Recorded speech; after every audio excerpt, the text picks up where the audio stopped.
watching those proceedings would wrongly assume that the committee's investigation was a partisan exercise. That's why I asked those who were skeptical of our work to simply listen to the evidence, to hear the testimony with an open mind, and to let the facts speak for themselves before reaching any judgment.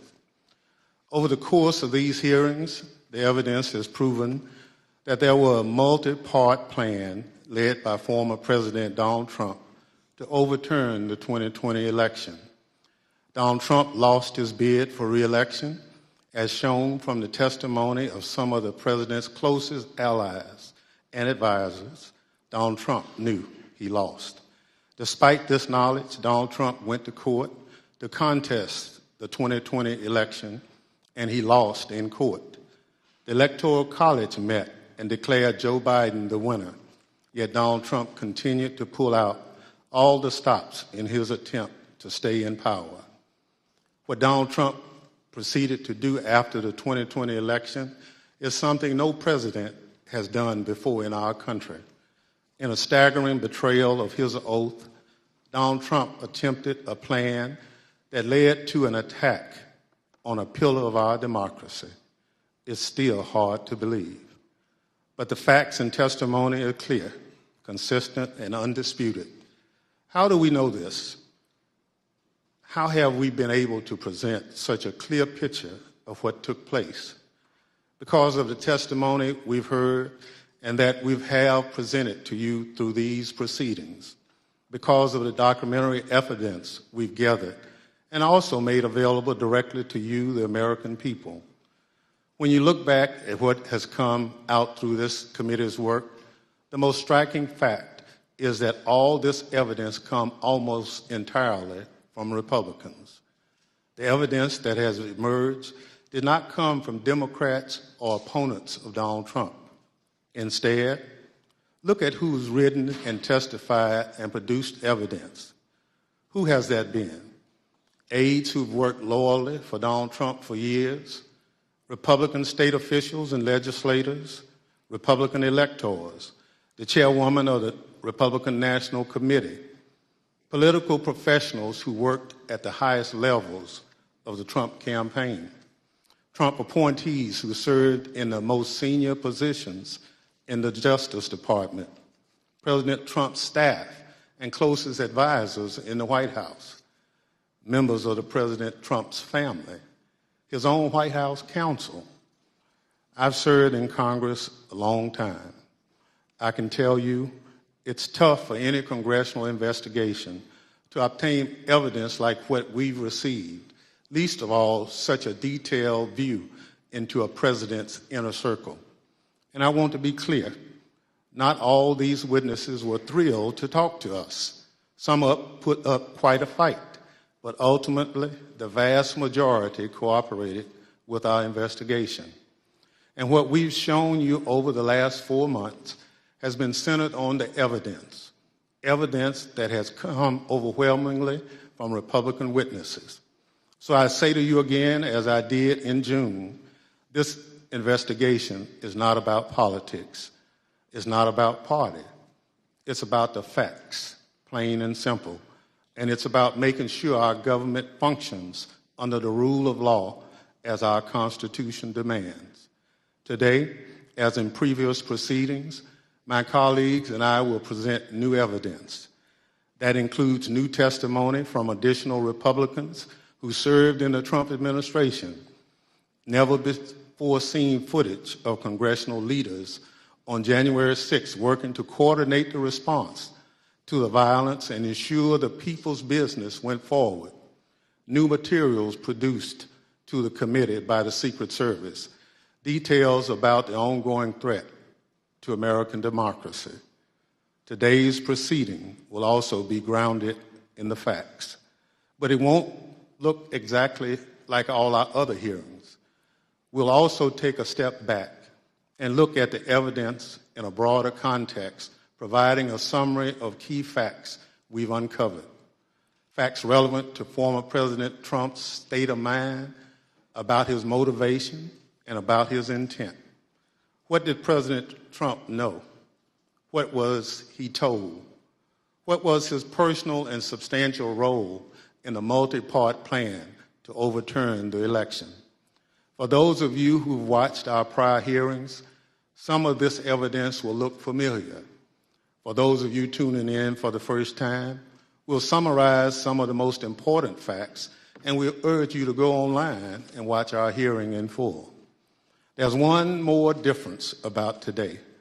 Pursuant to the notice circulated prior to today's proceedings, we are convened today not as a hearing, but as a formal committee business meeting, so that in addition to presenting evidence, we can potentially hold a committee vote on further investigative action based upon that evidence. Before we get to that evidence, I'd recognize our distinguished Vice Chair, Ms. Cheney of Wyoming, for any opening statement she'd care to offer. Thank you very much, Mr. Chairman. Much has happened since our last public hearing on July 21st. As the Chairman mentioned, we've received new and voluminous documentation from the Secret Service, which we continue to analyze. We've received new witness testimony, including about efforts to obstruct our investigation and conceal key facts. And according to public reporting, the Department of Justice has been very active in pursuing many of the issues identified in our prior hearings. Our committee may ultimately decide to make a series of criminal referrals to the Department of Justice, but we recognize that our role is not to make decisions regarding prosecution. The preamble to our Constitution recites among its purposes to, quote, establish justice, and our nation's judiciary and our U.S. Department of Justice have that responsibility. A key element of this committee's responsibility is to propose reforms to prevent January 6th from ever happening again. We've already proposed, and the House has now passed, a bill to amend the Electoral Count Act to help ensure that no other future plots to overturn an election can succeed. And we will make further specific recommendations in our final report, based in part on the evidence you will hear today. Our hearings last summer began with an outline of President Trump's multi-part plan to overturn the 2020 presidential election. We then proceeded to demonstrate each of these elements in detail, with more than 20 hours of evidence. Today, we will see new evidence, but as the Chairman said, we will also synthesize evidence you've seen before. The vast weight of evidence presented so far has shown us that the central cause of January 6th was one man, Donald Trump, whom many others followed. None of this would have happened without him. He was personally and substantially involved in all of it. Exactly how did one man cause all of this? Today, we will focus on President Trump's state of mind, his intent, his motivations, and how he spurred others to do his bidding, and how another January 6th could happen again if we do not take necessary action to prevent it. As you view our evidence today, I would suggest a focus on the following points. First, as you will see, President Trump had a premeditated plan to declare that the election was fraudulent and stolen before Election Day, before he knew the election results. He made his stolen election claims on election night against the advice of his campaign without any evidence in hand. Then, over the next 2 months, he sought to find those who would help him invent and spread lies about the widespread fraud. Many of those who stepped forward to help, including Rudy Giuliani, knew they never had real evidence sufficient to change the election results. And on the evening of January 5th, they admitted they were still trying to find that phantom evidence. Of course, as a result of making intentionally false claims of election fraud, Mr. Giuliani's license to practice law has now been suspended. Second, please recognize that President Donald Trump was in a unique position, better informed about the absence of widespread election fraud than almost any other American. President Trump's own campaign experts told him that there was no evidence to support his claims. His own Justice Department appointees investigated the election fraud claims and told him point blank they were false. In mid-December 2020, President Trump's senior advisors told him The time had come to concede the election. Donald Trump knew the courts had ruled against him. He had all of this information, but still he made the conscious choice to claim fraudulently that the election was stolen, to pressure state officials to change election results, to manufacture fake electoral slates, to attempt to corrupt our Department of Justice, to summon tens of thousands of supporters to Washington. Knowing that they were angry, knowing that some of them were armed, he sent them to the Capitol. Then, as the riot was underway, he incited his supporters to further violence by publicly condemning his vice president. And then he refused for hours to disband his rioting supporters and instruct them to leave the Capitol, even when he was begged repeatedly to do so. None of this is normal or acceptable or lawful in our republic. Third, please consider today who had a hand in defeating President Trump's efforts to overturn the election. Vice President Pence, Bill Barr, Jeff Rosen, and others at the Department of Justice, state Republican officials, White House staff who blocked proposals to mobilize the military to seize voting machines and run new elections, our Capitol Police, aided by the Metropolitan Police, other federal law enforcement, and our National Guard, who arrived later in the afternoon. All of these people had a hand in stopping Donald Trump. This leads us to a key question. Why would Americans assume that our Constitution and our institutions in our republic are invulnerable to another attack? Why would we assume that those institutions will not falter next time? A key lesson of this investigation is this: our institutions only hold when men and women of good faith make them hold, regardless of the political cost. We have no guarantee that these men and women will be in place next time. Any future president inclined to attempt what Donald Trump did in 2020 has now learned not to install people who could stand in the way. And also, please consider this: the rulings of our courts are respected and obeyed because we as citizens pledge to accept and honor them. Most importantly, our president, who has a constitutional obligation to faithfully execute the laws, swears to accept them. What happens when the president disregards the court's rulings as illegitimate, when he disregards the rule of law? That, my fellow citizens, breaks our republic. Finally, as you view the evidence today, also consider this. President Trump knew from unassailable sources that his election fraud claims were false.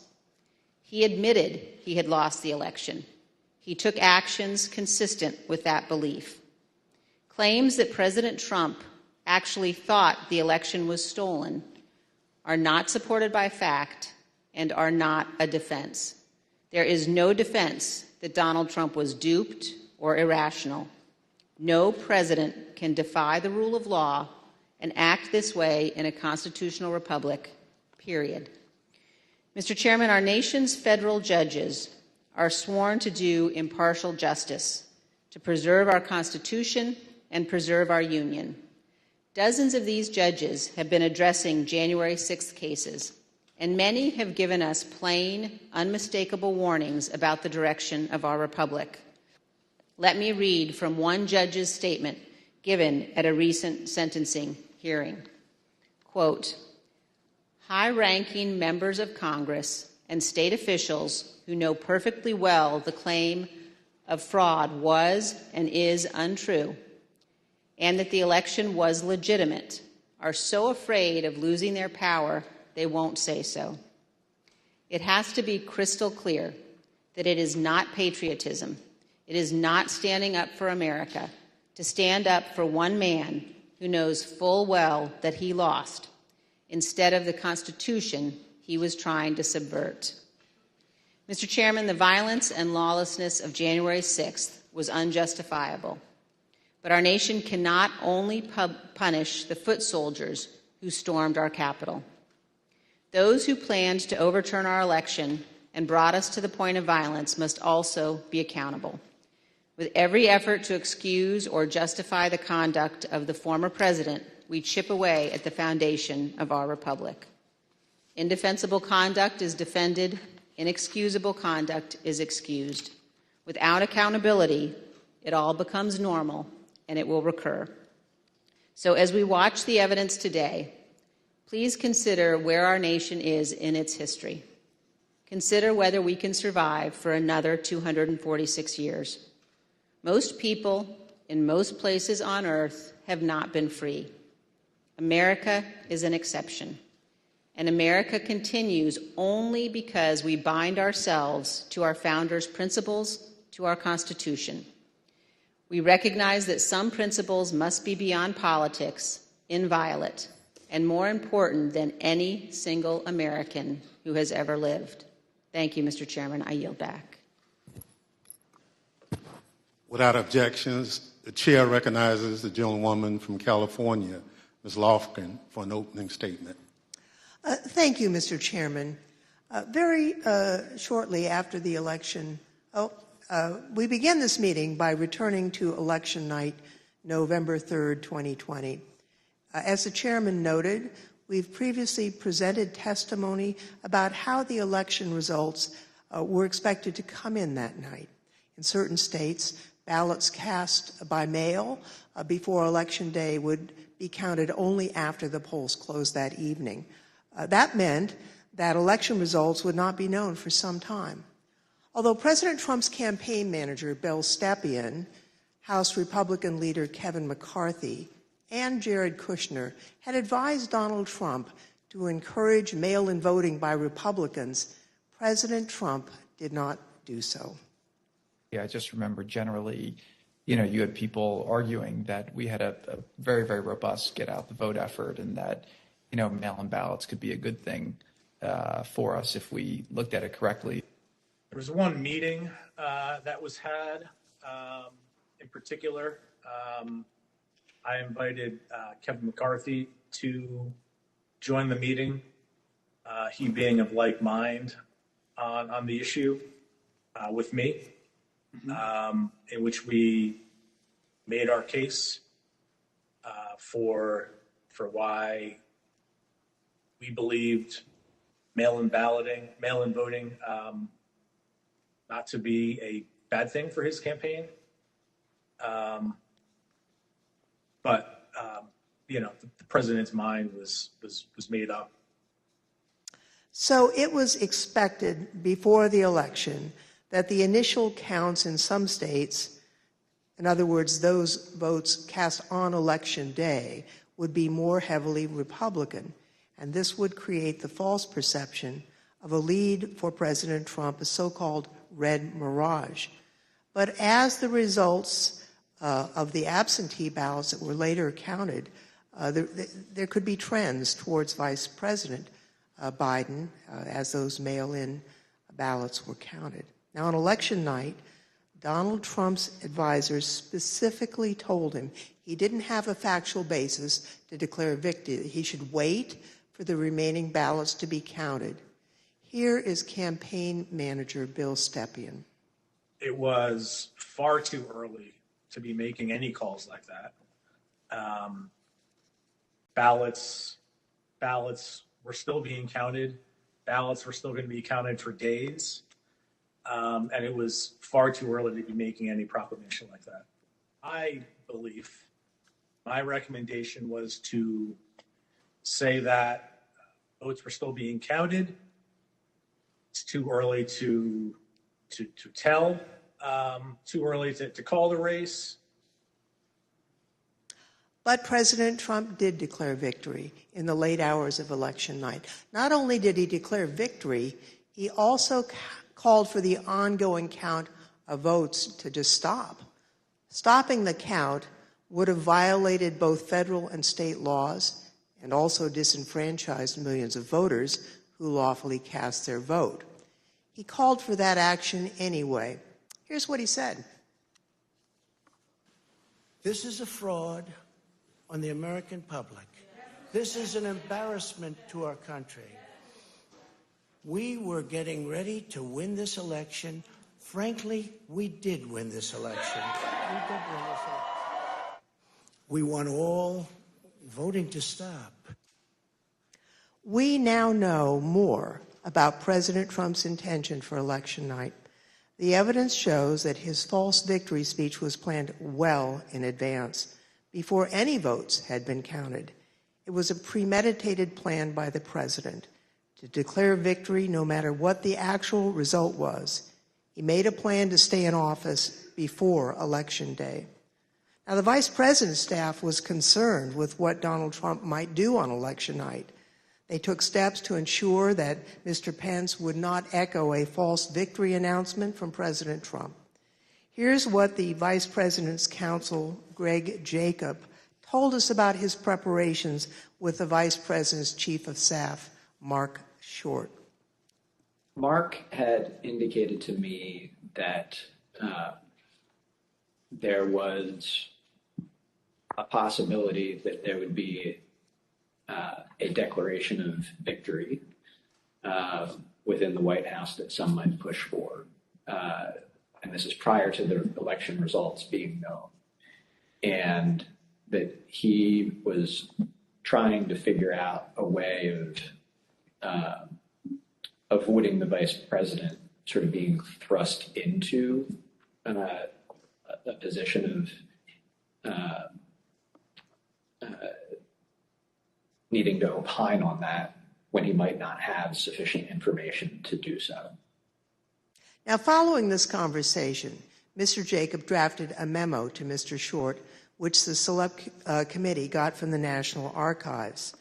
The memo was sent on November 3rd, Election Day, and advised it is essential that the Vice President not be perceived by the public as having decided questions concerning disputed electoral votes prior to the full development of all relevant facts.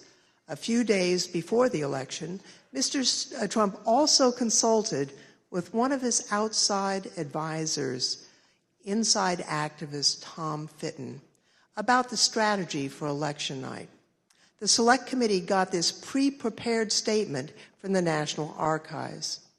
As you can see, the draft statement, which was sent on October 31st, declares, "We had an election today, and I won."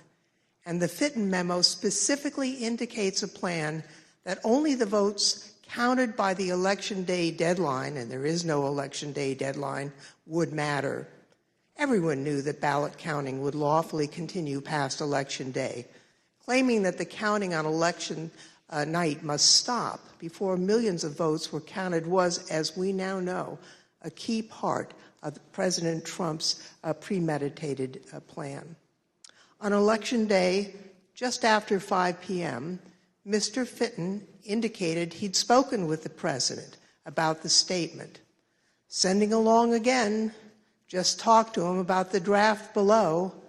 Again, this plan to declare victory was in place before any of the results had been determined. In the course of our investigation, we also interviewed Brad Parscale, President Trump's former campaign manager. He told us he understood that President Trump planned as early as July that he would say he won the election even if he lost. And just a few days before the election, Steve Bannon, a former Trump chief White House strategist and outside advisor to President Trump, spoke to a group of his associates from China and said this. And what Trump's going to do is just declare victory, right? He's going to declare victory. But that doesn't mean he's the winner. He's just going to say he's the winner. The Democrats, more of our people vote early that count. Theirs voted mail.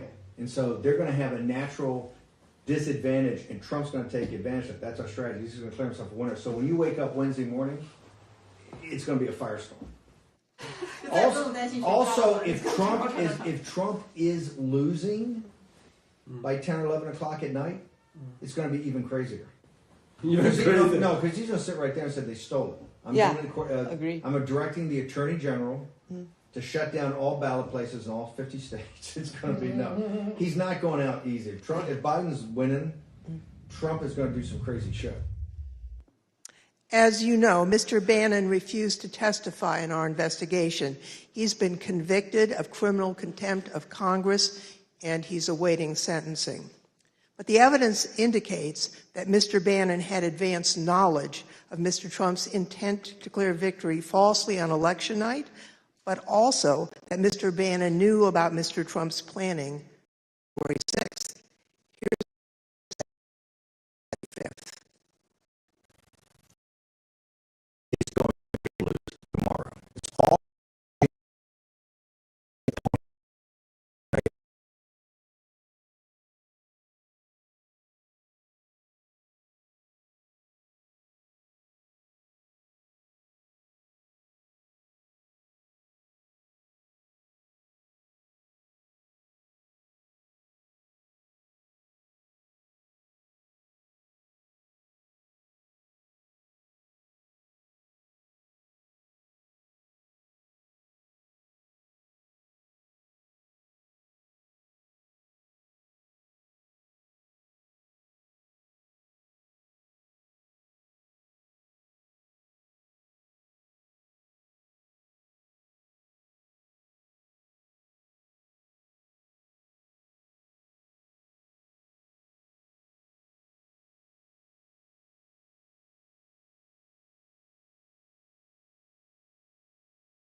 still be up in the air.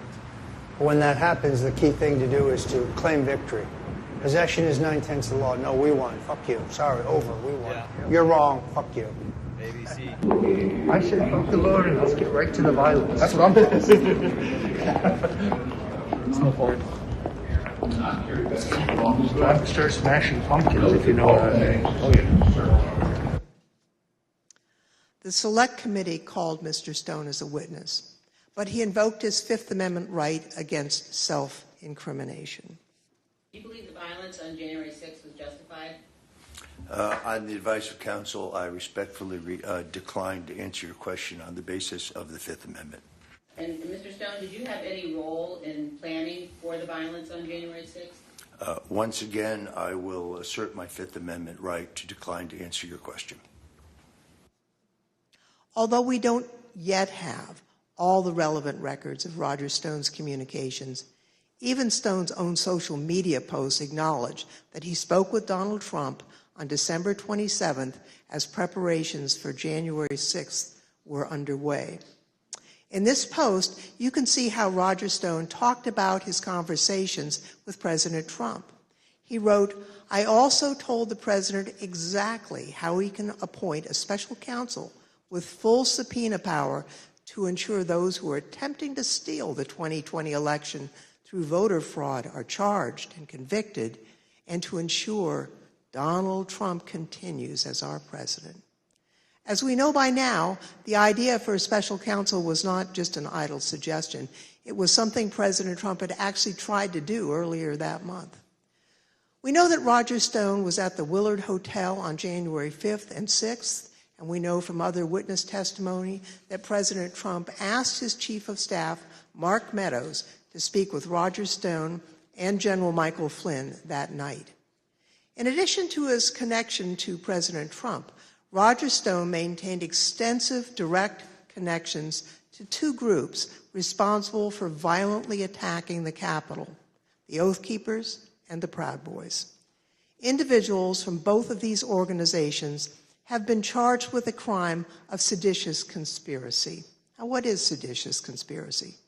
It is a conspiracy to use violent force against the United States, to oppose the lawful authority of the United States. Multiple associates of Roger Stone from both the Oath Keepers and the Proud Boys have been charged with this crime.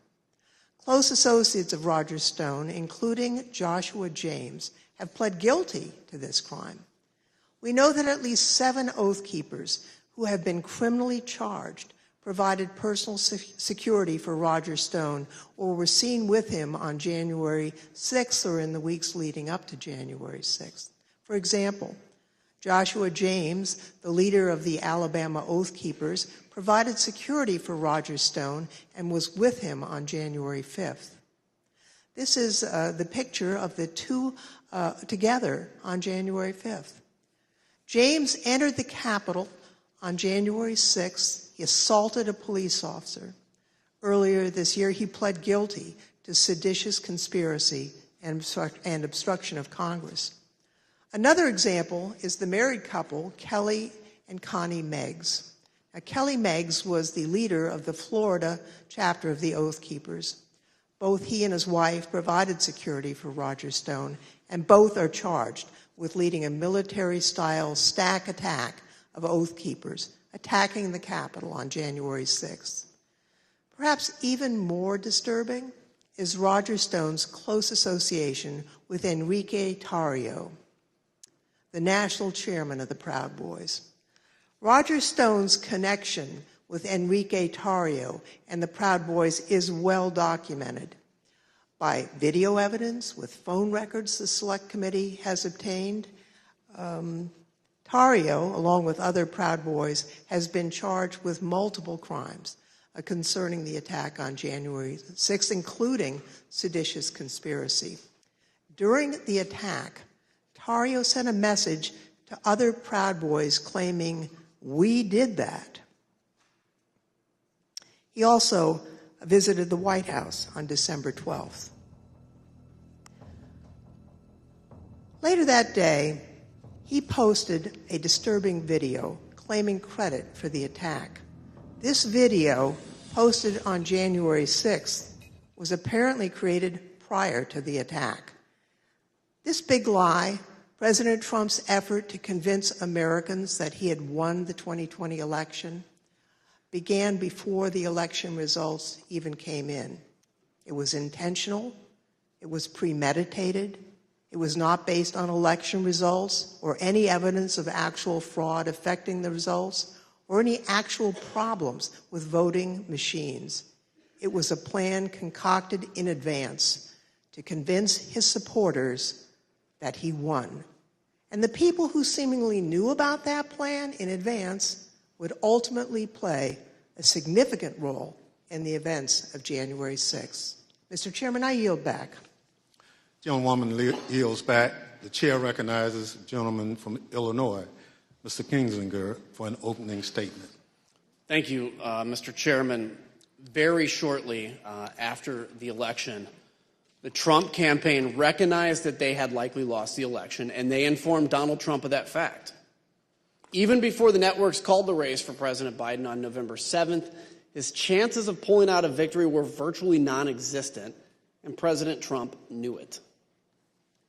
Do you know if anybody ever told the president that he had lost and that there wasn't a chance of him winning? I know that the president, when the networks called it, of course, he was informed about the network decision. That afternoon, at some point, myself and a handful of other folks went over and sat down with the president and communicated that the odds of us prevailing in legal challenges were very small. You know, after the election, as of November 7th, in your judgment, what were the chances of President Trump winning the election? After that point? Yes. None. At times, President Trump acknowledged the reality of his loss. Although he publicly claimed that he had won the election, privately he admitted that Joe Biden would take over as president. Here's a few examples of that. So we're in the Oval and there's a discussion going on. And the president says, I think it could have been Pompeo, but he says words to the effect of, yeah, we lost, we need to let that issue go to the next guy, meaning President Biden. I remember maybe a week after the election was called, I popped into the Oval just to give the president the headlines and see how he was doing. And he was looking at the TV and he said, "Can you believe I lost to this effing guy?" Mark raised it with me on the 18th. And so following that conversation, where the motorcade ride driving back to the White House, and I had said, like, does the president really think that he lost? And he said, a lot of times he'll tell me that he lost, but he wants to keep fighting it. And he thinks that there might be enough to overturn the election, but, he pretty much has acknowledged that he's lost. Knowing that he had lost and that he had only weeks left in office, President Trump rushed to complete his unfinished business. One key example is this. President Trump issued an order for large-scale U.S. troop withdrawals. He disregarded concerns about the consequences for fragile governments on the front lines of the fight against ISIS and al-Qaeda terrorists. Knowing he was leaving office, he acted immediately and signed this order on November 11th, which would have required the immediate withdrawal of troops from Somalia and Afghanistan, all to be complete before the Biden inauguration on January 20th. As you watch these clips, recall that General Keith Kellogg was the National Security Advisor to the Vice President and had served as Chief of Staff to the National Security Council for President Trump. And General Milley was the chairman of the Joint Chiefs of Staff at the Pentagon. Are you familiar with a memo that the President reportedly signed on November 11th, 2020, ordering that troops be withdrawn from Afghanistan and Somalia? Yes. So I think you might have seen some things where there's a memo or something from Johnny McEntee to Douglas McGregor. It says, here's your task to get U.S. forces out of Somalia, get U.S. forces out of Afghanistan. When you first interviewed and met Colonel Douglas McGregor, is it fair to say you discussed this decision of withdrawing from Somalia and Afghanistan, correct? Yeah, I'm sure that was part of it, yeah. And that was the position that he was taking over there was senior advisor to the Secretary of Defense, is that correct? Yes. So on that same day, just so I'm clear, he responded back to you that they, meaning DOD leadership, was not going to take any of those steps without an order. Without a directive, yeah. I explained in language that should be in the order while I was in the meeting with McEntee, and this was my answer to him. I said, if you want this to happen, or the president wants this to happen, he's got to write an order. So you never wrote this down in any capacity? Well, I sketched on a piece of paper for him some key statements. The president directs. This is, what's the right word, boilerplate language? Who was in his office drafted the order? It was myself and one of my assistants. McEntee duly types it up, brings it in to the president. The president signs it, and boom, it's over, faxed over, or emailed, scanned over to Caspertel, delivers it to me. Was it by auto pen, or was it the president himself signing it? It was the president. And who obtained that signature? I did. It is odd. It is non-standard. It is potentially dangerous.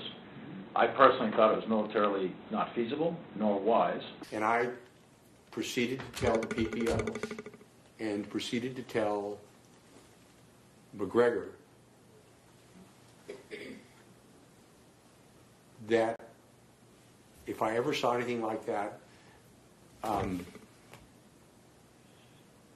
would do something physical, because I thought what that was then was a tremendous disservice to the nation. And by the way, it was a very, very contested issue. There were people who did not agree with getting out of Afghanistan. I appreciate their concerns. An immediate departure that memo said would have been catastrophic. It's the same thing what President Biden went through. It would have been a debacle. Keep in mind, the order was for an immediate withdrawal. It would have been catastrophic, and yet President Trump signed the order. These are the highly consequential actions of a president who knows his term will shortly end. At the same time that President Trump was acknowledging privately that he had lost the election, He was hearing that there was no evidence of fraud or irregularities sufficient to change the outcome. I remember a call with Mr. Meadows, where Mr. Meadows was asking me what I was finding and if I was finding anything. And I remember sharing with him that we weren't finding anything that would be sufficient to change the results in any of the key states. When was that conversation? Probably in November, mid to late November. I think it was before my child was born. And what was Mr. Meadows' reaction to that information? I believe the words he used were, "So there's no there." It would be our job to track it down and come up dry because the allegation didn't prove to be true. And we'd have to, relay the news that, that tip that someone told you about those votes or that fraud or, nothing came of it. That would be our job as the truth-telling squad, and not a fun job to be. It's an easier job to be telling the president about wild allegations. It's a harder job to be telling him on the back end that that wasn't true. What was generally discussed on that topic was whether the fraud, maladministration, abuse, or irregularities, if aggregated and read most favorably to the campaign, would that be outcome determinative? And I think everyone's assessment in the room, at least amongst the staff, Mark Short, myself, and Greg Jacob, was that it was not sufficient to be outcome determinative. Look, it's the right of any candidate to litigate genuine election disputes. Nobody argues that. But President Trump's litigation was completely unsuccessful. In our past hearings, we told you that the committee had identified a total of 62 election lawsuits filed by the Trump campaign and its allies between November 4th and January 6th of 2021. Those cases resulted in 61 losses and only a single victory, which did not affect the outcome for any candidate. The claims were not supported by any sufficient evidence of fraud or irregularities. In fact, they were baseless, as judges repeatedly recognized. In none of these 62 cases was President Trump able to establish any viable claims of election fraud sufficient to overturn the results of the election. In those hearings, we shared with you the words used by judges around the country in rejecting the Trump campaign's claims. It's strong language criticizing the lack of evidentiary support for the claims of election fraud in those lawsuits. For example, a federal appeals court in Pennsylvania wrote, quote, "Charges require specific allegations and proof. We have neither here." A federal judge in Wisconsin wrote, quote, "The court has allowed the former president the chance to make his case, and he has lost on the merits." Another judge in Michigan called the claims, quote, "nothing but speculation and conjecture that votes for President Trump were either destroyed, discarded, or switched to votes for Vice President Biden." A federal judge in Michigan sanctioned 9 attorneys, including Sidney Powell, for making frivolous allegations in an election fraud case, describing the case as a historic and profound abuse of the judicial process. Recently, a group of distinguished Republican election lawyers, former judges, and elected officials issued a report confirming the findings of the courts. In their report entitled "Lost, Not Stolen," these prominent Republicans analyzed each election challenge and concluded this: Donald Trump and his supporters failed to present evidence of fraud or inaccurate results significant enough to invalidate the results of the 2020 presidential election. On December 11th, Trump's allies lost a lawsuit in the U.S. Supreme Court that he regarded as his last chance at success in the courts. A newly obtained Secret Service message from that day shows how angry President Trump was about the outcome. Quote, "Just FYI, POTUS is pissed. Breaking news, Supreme Court denied his lawsuit. He is livid now." Cassidy Hutchison, an aide to Chief of Staff Mark Meadows, was present for that conversation and described it in this way. This is the day that the Supreme Court had rejected that case. Mr. Meadows and I were in the White House residence at a Christmas reception. And as we were walking back from the Christmas reception that evening, the president was walking out of the Oval Office, so we crossed paths in the Rose Garden colonnade. The president was fired up about the Supreme Court decision. And so I was standing next to Mr. Meadows, but I stepped back, so I was probably 2-3 feet catty corner from him, diagonal from him. The president's just raging about the decision and how it's wrong and why didn't we make more calls, and just his typical anger outburst at this decision. And the president said he had said something to the effect of, "I don't want people to know we lost, Mark. This is embarrassing. Figure it out. We need to figure it out. I don't want people to know that we lost." Our country is a country of laws where every person, including the president, must follow the law and respect the judgment of our courts. President Trump's closest advisors held that view both then and now. Well, do you believe the president should abide by the rulings of the courts?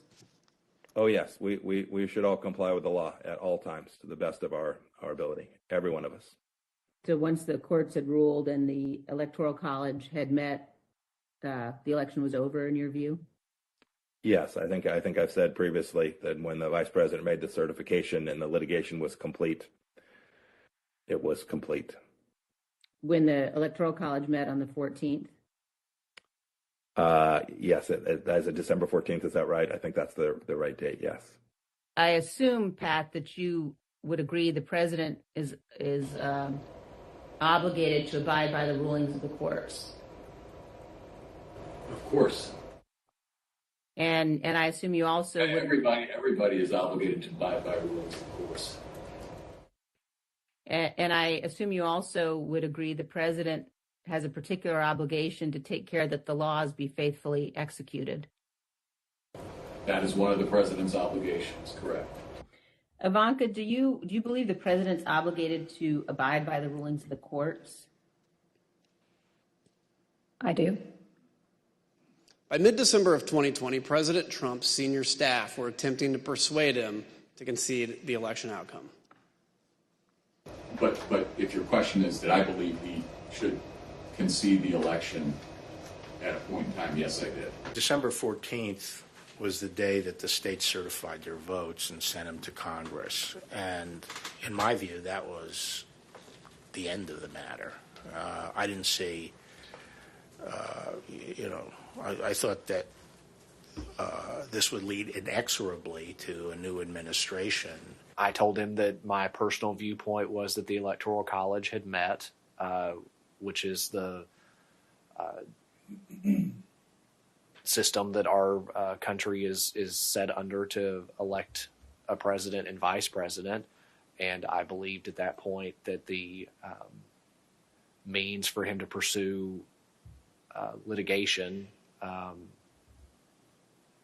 was probably closed. And do you recall what his response, if any, was? He disagreed. Secretary of Labor Gene Scalia, the son of late Justice Scalia, visited President Trump in mid-December and explained the situation clearly. And so I had to put a call into the president. I might have called on the 13th. We spoke, I believe, on the 14th, in which I conveyed to him that I thought that it was time for him to acknowledge that President Biden had prevailed in the election. But I communicated to the president that when that legal process is exhausted and when the electors have voted, that's the point at which that outcome needs to be expected. I told him that I did believe, yes, that once those legal processes were run, if fraud had not been established, that had affected the outcome of the election, that unfortunately I believed that what had to be done was concede the outcome. Not only did the courts reject President Trump's fraud and other allegations, his Department of Justice appointees, including Bill Barr, Jeffrey Rosen, and Richard Donahue, did as well. President Trump knew the truth He heard what all his experts and senior staff were telling him. He knew he had lost the election, but he made the deliberate choice to ignore the courts, to ignore the Justice Department, to ignore his campaign leadership, to ignore senior advisors, and to pursue a completely unlawful effort to overturn the election. His intent was plain: ignore the rule of law and stay in power. Mr. Chairman, I yield back. Gentleman yields back. The chair recognizes the gentlewoman from Virginia, Ms. Luria. Thank you, Mr. Chairman. Mid-December was a turning point. President Trump made a decision, a choice, to ignore the courts and his advisors and to push forward to overturn the election. His efforts to overturn the election were not random or disconnected. Rather, they were part of a coordinated, multi-part plan to ensure that he stayed in power. Donald Trump was the driver behind each part of this plan. He was personally and directly involved. Of course, a key element of the plan was continuing to convince tens of millions of Americans that he did not, in fact, lose. Again, he did this even though his own campaign advisors and his Justice Department officials told him his claims of fraud were wrong. In this video, you'll see that even when top law enforcement officials told the president his election fraud claims were false, he still repeated the claims in the days and weeks that followed. Sometimes, even the very next day. I specifically raised the Dominion voting machines, which I found to be among the most disturbing allegations. Disturbing in the sense that I saw absolutely zero basis for the allegations. I told them that it was crazy stuff, and they were wasting their time on that, and it was doing a grave disservice to the country.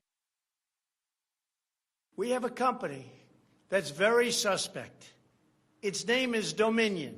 With the turn of a dial or the change of a chip, you can press a button for Trump and the vote goes to Biden. What kind of a system is this?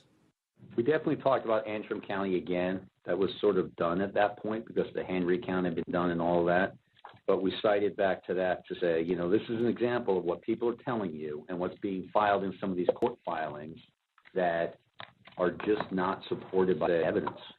And this is the problem. The problem is people keep telling you these things and they turn out not to be true. In addition, there is the highly troubling matter of Dominion voting systems. In one Michigan county alone, 6,000 votes were switched from Trump to Biden, and the same systems are used in the majority of states in our country.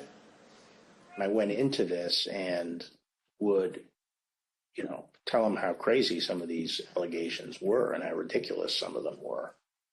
I'm talking about some of them like, more absentee votes were cast in Pennsylvania than there were absentee ballots requests. Stuff like that was just easy to blow up. There was never an indication of interest in what the actual facts were. There were more votes than there were voters. Think of that. You had more votes than you had voters. That's an easy one to figure. And it's by the thousands. Then he raised the big vote dump, as he called it, in Detroit. And that, he said people saw boxes coming into the counting station at all hours of the morning. And I said, Mr. President, there are 630 precincts in Detroit, and unlike elsewhere in the state, they centralized the counting process, so they're not counted in each precinct. They're moved to counting stations, and so the normal process would involve boxes coming in at all different hours. This is Michigan. At 6:31 in the morning, a vote dump of 149,772 votes came in unexpectedly. With regard to Georgia, we looked at the tape, we interviewed the witnesses. There is no suitcase. The president kept fixating on this suitcase that supposedly had fraudulent ballots and that the suitcase was rolled out from under the table. And I said, No, sir, there is no suitcase. You can watch that video over and over. There is no suitcase. There is a wheeled bin where they carry the ballots, and that's just how they move ballots around that facility. There's nothing suspicious about that at all. Election officials pull boxes, Democrats, and suitcases of ballots out from under a table. You all saw it on television. Totally fraudulent. This happened over and over again, and our committee's report will document it. Purposeful lies made in public directly at odds with what Donald Trump knew from unassailable sources, the Justice Department's own investigations and his own campaign. Donald Trump maliciously repeated this nonsense to a wide audience over and over again. His intent was to deceive. President Trump's plan also involved trying to coerce government officials to change the election outcome in the states he lost. He personally reached out to numerous state officials and pressured them to take unlawful steps to alter the election results in those states. These actions, taken directly by the president himself, made it clear what his intentions were: to prevent the orderly transfer of power. We all recall, for example, President Trump's tape-recorded call with Georgia Secretary of State Brad Raffensperger. At the time this call occurred, President Trump had already been told repeatedly by the U.S. Justice Department, by his campaign, and by his advisors that his allegations of fraud in Georgia were false. So, look, all I want to do is this. I just want to find 11,780 votes, which is one more than we have, because we won the state. Look, we need only 11,000 votes. We have far more than that as it stands now. We'll have more and more. So what are we going to do here, folks? I only need 11,000 votes. Fellas, I need 11,000 votes. Give me a break. I just want to find 11,780 votes. That's an extraordinary demand by the president, especially since he already knew from the Justice Department there was no genuine basis for this request. No one could think it would be legal for the Secretary of State to simply find the votes the president needed in order to win. Secretary Raffensperger told the president the truth, that he lost the election in Georgia. But President Trump did not accept that answer. Instead, he suggested that Secretary Raffensperger himself might be prosecuted. That's a criminal offense. And you can't let that happen. That's a big risk to you and to Ryan, your lawyer. That's a big risk. We know that President Trump's White House advisors reacted negatively. Immediately after the call, Cassidy Hutchinson had a conversation with Chief of Staff Mark Meadows. I remember looking at Mark and I said, Mark, you can't possibly think we're going to pull this off. Like, that call was crazy. And he looked at me and just started shaking his head, and he was like, no, Cass, he knows it's over. He knows he lost, but we're going to keep trying. There's some good options out there still. We're going to keep trying. This call and other related activity is now the focus of an ongoing criminal investigation in Fulton County, Georgia. And Georgia is not the only state where President Trump tried to pressure state officials to change the results. He also attempted to pressure state officials in Arizona, Pennsylvania, and Michigan to change the results in those states as well. While President Trump was pressuring state officials, he was also trying to use the Department of Justice to change the election result. His top officials told him that there was no evidence to support his claims of fraud, but he didn't care. As he told them, just say the election was corrupt and leave the rest to me and the Republican congressmen. When these officials would not do what he said, President Trump embarked in an effort to install Jeff Clark as acting attorney general, solely because he would do what others in the department would not do. We know that Trump was doing so for a specific purpose, so Clark could corruptly employ the Justice Department's authority to help persuade the states to flip electoral votes. For example, when Richard Donahue and Jeff Rosen, both appointed by President Trump, learned of Mr. Clark's proposal, Here's why they said they forcefully rejected it. And I recall toward the end saying, what you're proposing is nothing less than the United States Justice Department meddling in the outcome of a presidential election. But more importantly, this was not based on fact. This was actually contrary to the facts as developed by department investigations over the last several weeks and months. So I responded to that, and for the department to insert itself into the political process this way, I think would have had grave consequences for the country. It may very well have spiraled us into a constitutional crisis. We know from our investigation that President Trump offered Jeff Clark the position of acting attorney general, and that Jeff Clark had decided to accept it.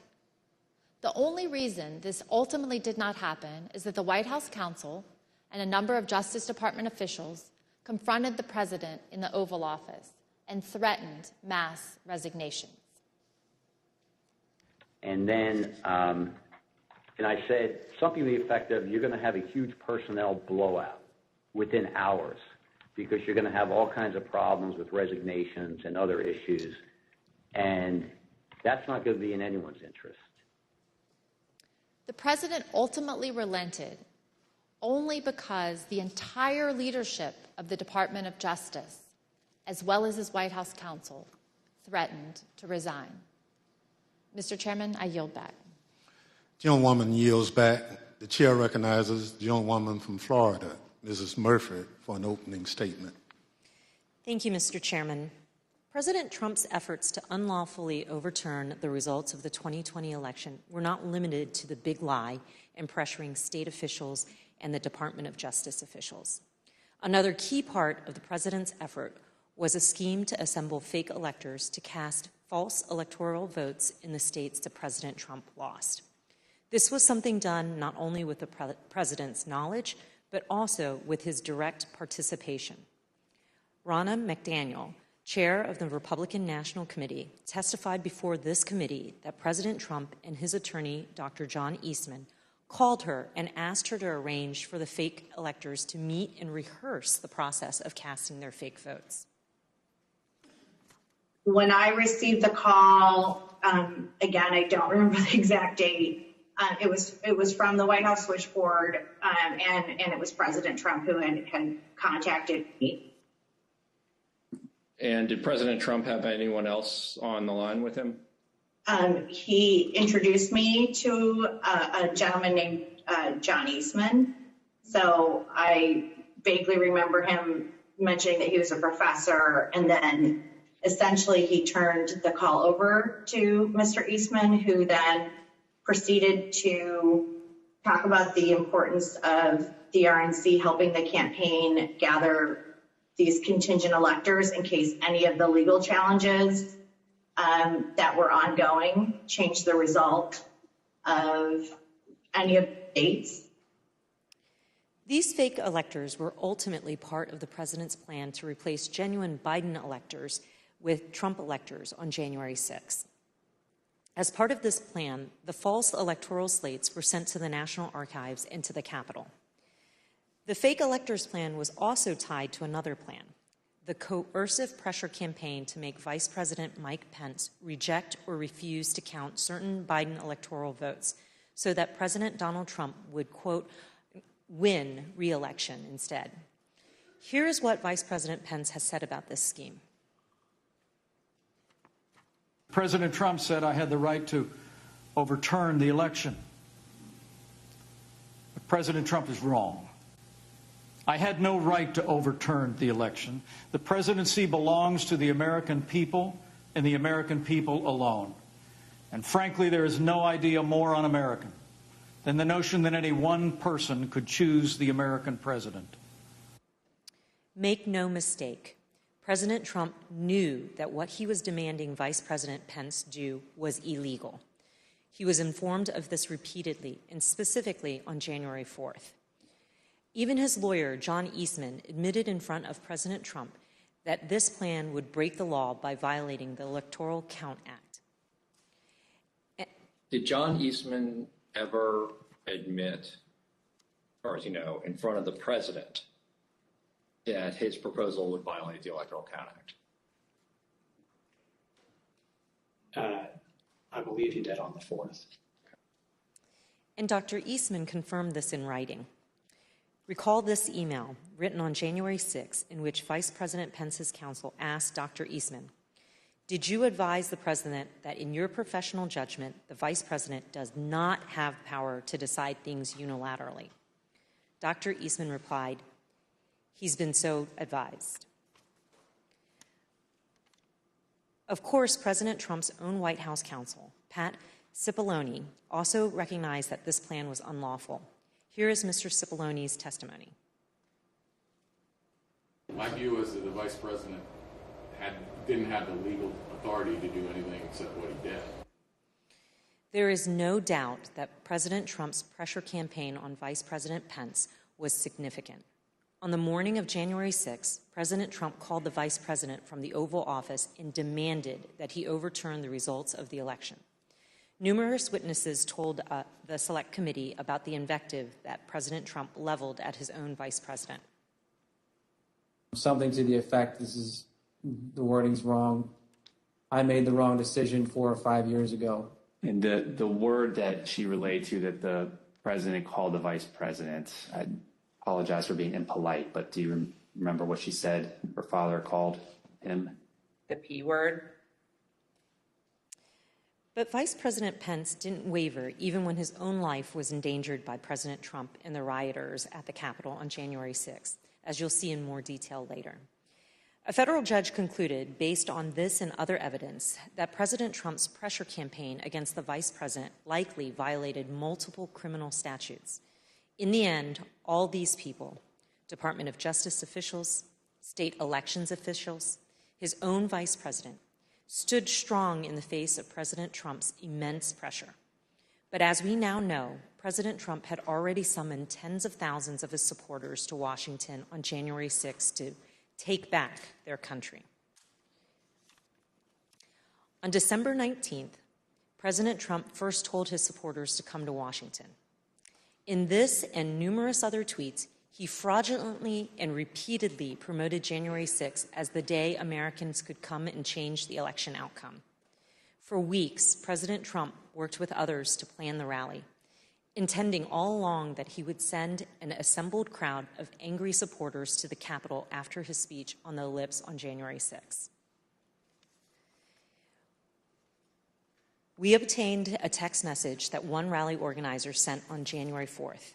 In part, it reads that, quote, POTUS is going to have us march there / the Capitol, and POTUS is going to just call for it unexpectedly.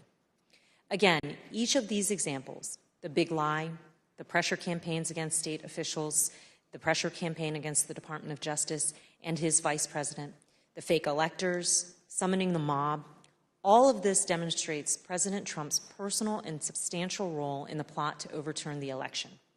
He was intimately involved. He was the central player. Thank you, Mr. Chairman, and I yield back. Gentlewoman yields back. The chair recognizes the gentleman from California, Mr. Schiff, for an opening statement. Thank you, Mr. Chairman. In our past hearings, you have seen direct evidence that President Trump sent a crowd of his supporters to the Capitol on January 6th, knowing they were armed and angry. This was the last, most desperate and dangerous prong of his plan to disrupt the joint session and prevent the orderly transition of power.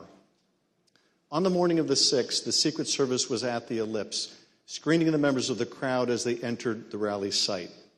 And they noticed something significant about the crowd. Tens of thousands of people were outside the rally site, but did not want to go through the magnetometers, the metal detectors that were used to screen for dangerous weapons. Since our last hearings, the Select Committee has received greater cooperation from the Secret Service. Nevertheless, Secret Service text messages from this period were erased in the days and months following the attack on the Capitol, even though documents and materials related to January 6th had already been requested by the Department of Justice and Congress. But we were able to obtain nearly 1 million emails, recordings, and other electronic records from the Secret Service. Over the month of August, the Select Committee began its review of hundreds of thousands of pages, and multiple hours of that material, providing substantial new evidence about what happened on January 6th and the days leading up to it. That review continues. What you're about to hear is just a sample of the new and relevant evidence that we have received. Mounting evidence before January 6th predicted violence, and not just violence generally, but violence directed at the Capitol. Intelligence about this risk was directly available to the U.S. Secret Service and others in the White House in advance of the ellipse speech, in advance of the march to the Capitol. The committee has shown evidence that President Trump was aware of the risk of violence. The FBI, U.S. Capitol Police, Metropolitan Police, and other agencies all gathered and disseminated intelligence suggesting the possibility of violence at the Capitol prior to the riot. We're now going to show you just a sample of the evidence we have received. Days before January 6th, the President's senior advisors at the Department of Justice and FBI, for example, received an intelligence summary that included material indicating that certain people traveling to Washington were making plans to attack the Capitol. This summary noted online calls to occupy federal buildings, rhetoric about invading the Capitol building, and plans to arm themselves and to engage in political violence at the event. Other agencies were also hearing predictions suggesting possible violence at the Capitol. On a call with President Trump's White House National Security Staff in early January 2021, Deputy Secretary of Defense David Norquist had warned about the potential that the Capitol would be the target of the attack. Here's General Mark Milley, who was also present for this call, describing Deputy Secretary Norquist's warning. So during these calls, I only remember it in hindsight because he was almost like clairvoyant. Norquist says during one of these calls, the greatest threat is a direct assault on the Capitol. I'll never forget it. This email, for example, was an alert that the Secret Service received on December 24th with the heading, "Armed and Ready, Mr. President." According to the intelligence, multiple users online were targeting members of Congress, instructing others to march into the chambers on January 6th and make sure they know who to fear. In this report, received on December 26th, the Secret Service field office relayed a tip that had been received by the FBI. According to the source of the tip, the Proud Boys plan to march armed into D.C. They think that they will have a large enough group to march into D.C. armed, the source reported, and will outnumber the police so they can't be stopped. The source went on to say, their plan is to literally kill people. Please take this tip seriously and investigate further. The source also made clear that the Proud Boys had detailed their plans on multiple websites, like the Donald.win. Let's pause here. The Secret Service had advance information more than 10 days beforehand regarding the Proud Boys' planning for January 6th. We know now, of course, that the Proud Boys and others did lead the assault on our Capitol building.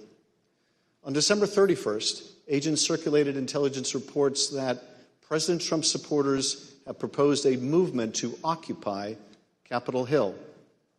In particular, they flagged spikes in violent hashtags like "We Are the Storm," 1776 Rebel, and Occupy Capitals. On January 5th, a Secret Service open source unit flagged a social media account on the Donald.win that threatened to bring a sniper rifle to a rally on January 6th. The user also posted a picture of a handgun and rifle with the caption, "Sunday Gun Day," providing Overwatch January 6th will be wild. Later, on the evening of January 5th, the Secret Service learned during an FBI briefing that right-wing groups were establishing armed QRFs, or quick reaction forces, readying to deploy for January 6th. Groups like the Oath Keepers were standing by at the ready should POTUS request assistance. By invoking the Insurrection Act, agents were informed. As we all know now, the Oath Keepers did play a specific role on January 6th and had stashed weapons in Virginia for further violence that evening. Also on that day, the Secret Service was readying its security precautions for the president's speech at the ellipse the next day. A Secret Service deputy chief instructed agents to add certain objects to the list of items that would be prohibited at the rally site, including ballistic vests, tactical vests, armored or not, and ballistic helmets. By the morning of January 6th, it was clear that the Secret Service anticipated violence. It felt like the calm before the storm, one agent predicted in a Protective Intelligence Division chat group. Another remarked how agents were watching the crazies on live stream. By 9:09 that morning, the Secret Service could also see that many rally-goers were assembled outside the security perimeter. One agent emailed, possibly because they have stuff that couldn't come through, would probably be an issue with this crowd. Just a thought. By 9:30 that morning, agents reported more than 25,000 people outside the rally site. An hour later, the Secret Service reported that the crowd was on the mall watching, but not in line. The head of the President's Secret Service Protective Detail, Robert Engel, was specifically aware of the large crowds outside the magnetometers. He passed that information along to Tony Ornato, who worked for Mark Meadows in the Chief of Staff's office. The documents we obtained from the Secret Service make clear that the crowd outside the magnetometers was armed, and the agents knew it. Take a look at what they were seeing and hearing on the ground. One report from the rally site at 7:58 a.m. said, some members of the crowd are wearing ballistic helmets, body armor, carrying radio equipment, and military-grade backpacks. Another, from 9:30 a.m., said that there were possibly OC spray, meaning pepper spray, and or plastic riot shields. At 11:23 a.m., agents also reported possible armed individuals, one with a Glock, one with a rifle.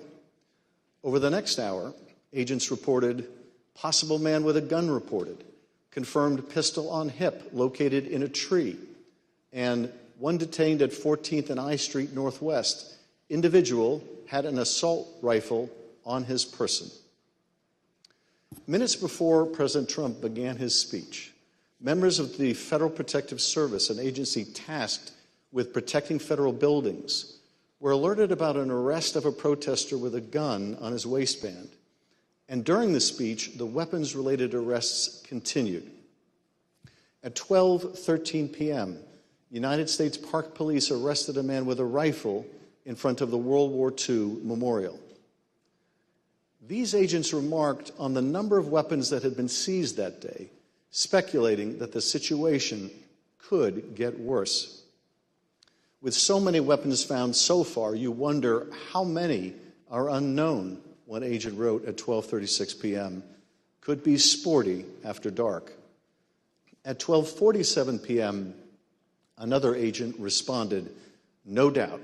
The people at the ellipse said they are moving to the Capitol after the POTUS speech. As the documents we received make clear, the Secret Service was aware of weapons possessed by those gathered at rallies in D.C. as early as the evening before. Take this document, for instance, which details multiple arrests in the crowds demonstrating on January 5th. Those arrests were for weapons offenses, handguns, high-capacity feeding devices, ammunition. What the Secret Service saw on the 6th was entirely consistent with the violent rhetoric circulating in the days before the joint session on pro-Trump websites, at times amplified by the president's own advisors. On one of these sites, as you've heard, one of those was called the Donald.win. The Select Committee has obtained a text message that Jason Miller, a senior communications advisor, sent to Mark Meadows less than a week before January 6th. I got the base fired up, he wrote in all caps. He sent a link to this page on the Donald.win. The linked webpage had comments about the joint session of Congress on January 6th. Take a look at some of those comments. Gallows don't require electricity. If the filthy commie maggots try to push their fraud through, there will be hell to pay. Our lawmakers in Congress can leave one of two ways. One, in a body bag. Two, after rightfully certifying Trump the winner. Mr. Miller claimed that he had no idea about the hundreds of comments like these in the link that he sent to Mark Meadows. If I had seen something like that, I probably would have flipped it to someone at the White House. Or if I had seen something of that nature, I would have said, we got to flag this for Secret Service or something of that nature. But the Trump administration was aware of this type of violent rhetoric prior to January 6th. In fact, as we have seen, the Secret Service and other agencies knew of the prospect of violence well in advance of the president's speech at the ellipse. Despite this, certain White House and Secret Service witnesses previously testified that they had received no intelligence about violence that could have potentially threatened any of the protectees on January 6th, including the vice president. Evidence strongly suggests that this testimony is not credible, and the committee is reviewing additional material from the Secret Service and other sources. The Secret Service was monitoring this kind of online activity and was sharing and receiving the results of that effort. They work closely with other agencies, sharing intelligence about the joint session of Congress derived from social media and other sources. The same day Jason Miller sent his text message, agents received reports about a spike in activity on another platform called Parler. This was December 30th. In this email, an agent received a report noting a lot of violent rhetoric on Parler directed at government people and entities, including Secret Service protectees. One of these protectees was Vice President Pence, perhaps the primary target of President Trump's pressure campaign in the days leading up to January 6th. The day before the joint session, on January 5th, Secret Service was aware of increased chatter focused on Vice President Pence, in particular, whether he would do what President Trump wanted him to do, reverse the results of the election in the joint session the next day, January 6th. On the morning of the 6th, agents received alerts of online threats that Vice President Pence would be, quote, a dead man walking if he doesn't do the right thing. Another agent reported, quote, I saw several other alerts saying they will storm the Capitol if he doesn't do the right thing. The anger reflected in these postings was obvious, the man at the center of the storm on January 6th, President Trump. On the evening of January 5th, President Trump gathered a few of his communications staffers in the Oval Office. The door was open, allowing the president and others assembled there to hear the sounds of the crowd gathered at Freedom Plaza just a few blocks from the White House. President Trump could tell that his supporters were riled up.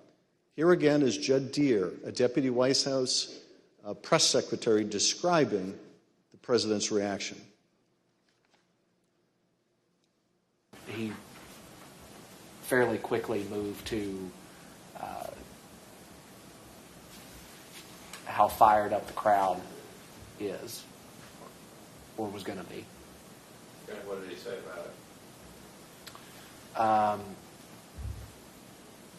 Just that they were fired up, they were angry, they feel like the election has been stolen, that the election was rigged, that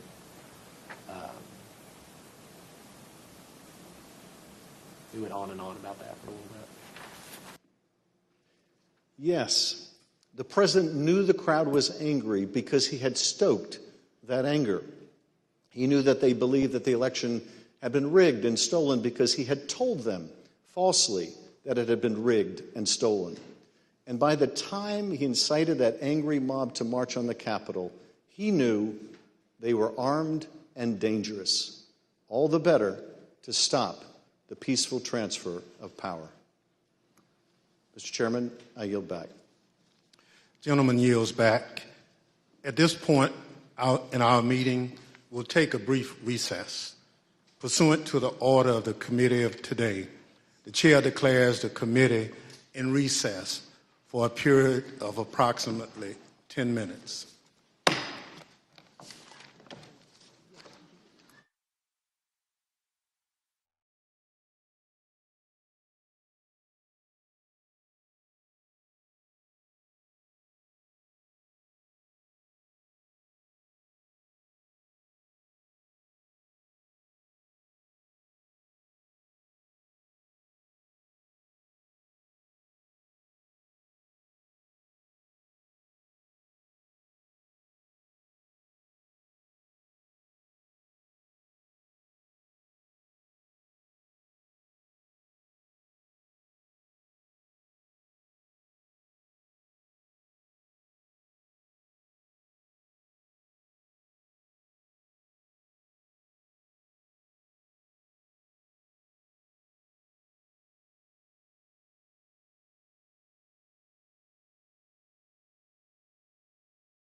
Chair recognizes the gentleman from California, Mr. Aguilar, for an opening statement. Thank you, Mr. Chairman. In the morning of January 6th, President Trump knew that the crowd was angry. He knew that they were armed and dangerous, and he knew that they were going to the Capitol. It's important to understand the lengths the president was willing to go to physically be at the Capitol because it was part of his strategy to disrupt Congress and to stay in power. As the time for the Ellipse rally approached, an email was circulated among intelligence officials, including Secret Service intelligence official, attaching communications among rallygoers that specifically contemplated violence. Trump has given us marching orders. One post on the Donald.win wrote, basically, if you're east of the Mississippi, you can and should be there. Advance on the Capitol. Keep your guns hidden. Don't fuck around. Full kits, 180 rounds minimum for main rifle, another 50 for sidearm per person. What is clear from this record is that the White House had more than enough warning to warrant stopping any plan for an Ellipse rally and certainly for stopping any march to the Capitol. And as evidence from our prior hearings has suggested, the president was aware of this information. But despite awareness of the potential for violence and weapons among the crowd, the Ellipse event nevertheless went forward, and Donald Trump instructed the angry crowd, some of whom were armed, to march to the Capitol. As my colleague Mr. Schiff just described, the Secret Service reported that thousands in the crowd near the Washington Monument would not enter the rally area because magnetometers used in screening attendees would detect any prohibited items they carried. Mr. Trump knew this. His Secret Service had told him about it that morning. Even in spite of these warnings, Cassidy Hutchinson overheard the president say this shortly before he took stage. He wanted it full, and he was angry that we weren't letting people through the mags with weapons, what the Secret Service deems as weapons and our weapons. I was in the vicinity of a conversation where I overheard the president say something to the effect of, I don't effing care that they have weapons. They're not here to hurt me. Take the effing mags away. Let my people in. They can march to the Capitol from here. Let the people in. Take the effing mags away. And when he went on stage, President Trump himself asked law enforcement to let his supporters in the rally site. And I'd love to have, if those tens of thousands of people would be allowed, the military, the Secret Service, and we want to thank you, and the police, law enforcement, great, you're doing a great job. But I'd love it if they could be allowed to come up here with us. Is that possible? Can you just let them come up, please? President Trump then told his supporters to march to the Capitol. Let's pause at this point to consider President Trump's state of mind, his motivation at this moment. By that point, it was known to Secret Service that members of the crowd were armed. President Trump had been told, and there was no doubt that President Trump knew what he was going to do, sending an angry mob, a number of whom were clad in tactical gear and military garb, armed with various weapons, to the Capitol. There's no scenario where that action is benign, and there's no scenario where an American president should have engaged in that conduct. It did not matter whether President Trump believed the election had been stolen or not. This could not be justified on any basis for any reason. You may also recall testimony from our summer hearings regarding Mr. Trump's efforts to lead the mob to the Capitol himself in his angry altercation in the presidential SUV when the Secret Service told him it was far too dangerous for him to go. As we detailed in testimony from the Metropolitan Police and White House personnel during our July 21st hearing, information about the altercation was widely known. So widely known that one former White House employee with national security responsibilities explained that this information was in fact water cooler talk in the White House complex. As that professional told us, they remember hearing in the days after January 6th how angry the president was when he was in a limo that afternoon. That professional also testified that they were specifically informed of the president's irate behavior in the SUV by Mr. Ornato in Mr. Ornato's office. It was Mr. Engel with Mr. Ornato in that office. They'd expressed to me that the president was irate, on the drive up. Mr. Engel did not deny the fact that the president was irate. That, of course, corresponds closely with the testimony you saw this summer from Cassidy Hutchinson, a Metropolitan Police officer who was in the motorcade, and from multiple sources. Additionally, after concluding its review of the voluminous additional Secret Service communications from January 5th and January 6th, the committee will be recalling witnesses and conducting further investigative depositions based on that material. Following that activity, we will provide even greater detail in our final report. And I will also note this. The committee is reviewing testimony regarding potential obstruction on this issue, including testimony about advice given not to tell the committee about this specific topic. We will address this matter in our report. We also want to remind you now of how security professionals working in the White House complex and who reported to national security officials responded when they learned that Mr. Trump intended to lead the mob to the Capitol. To be completely honest, we were all in a state of shock. Because why? Because it just, one, I think the actual physical feasibility of doing it, and then also we all knew what that implicated and what that meant, that this was no longer a rally, that this was going to move to something else if he physically walked to the Capitol. I don't know if you want to use the word insurrection, coup, whatever. We all knew that this would move from a normal, democratic, public event into something else. Why were we alarmed? Right. The president wanted to lead tens of thousands of people to the Capitol. I think that was enough grounds for us to be alarmed. President Trump was still considering traveling to the Capitol even after returning to the White House. He knew well before 2 p.m. that a violent riot was underway at the Capitol. He was aware of the ongoing lawlessness, but his motorcade was held on West Executive Avenue outside the White House because he still wanted to join the crowd. Here's Kayleigh McEnany, the White House press secretary, describing an exchange she had with the president as soon as he arrived back at the White House. So to the best of my recollection, I recall him being saying that he wanted to physically walk and be a part of the march, and then saying that he would ride the beast if he needed to, ride in the presidential limo. From the Secret Service, the Select Committee has also obtained important new evidence on this issue.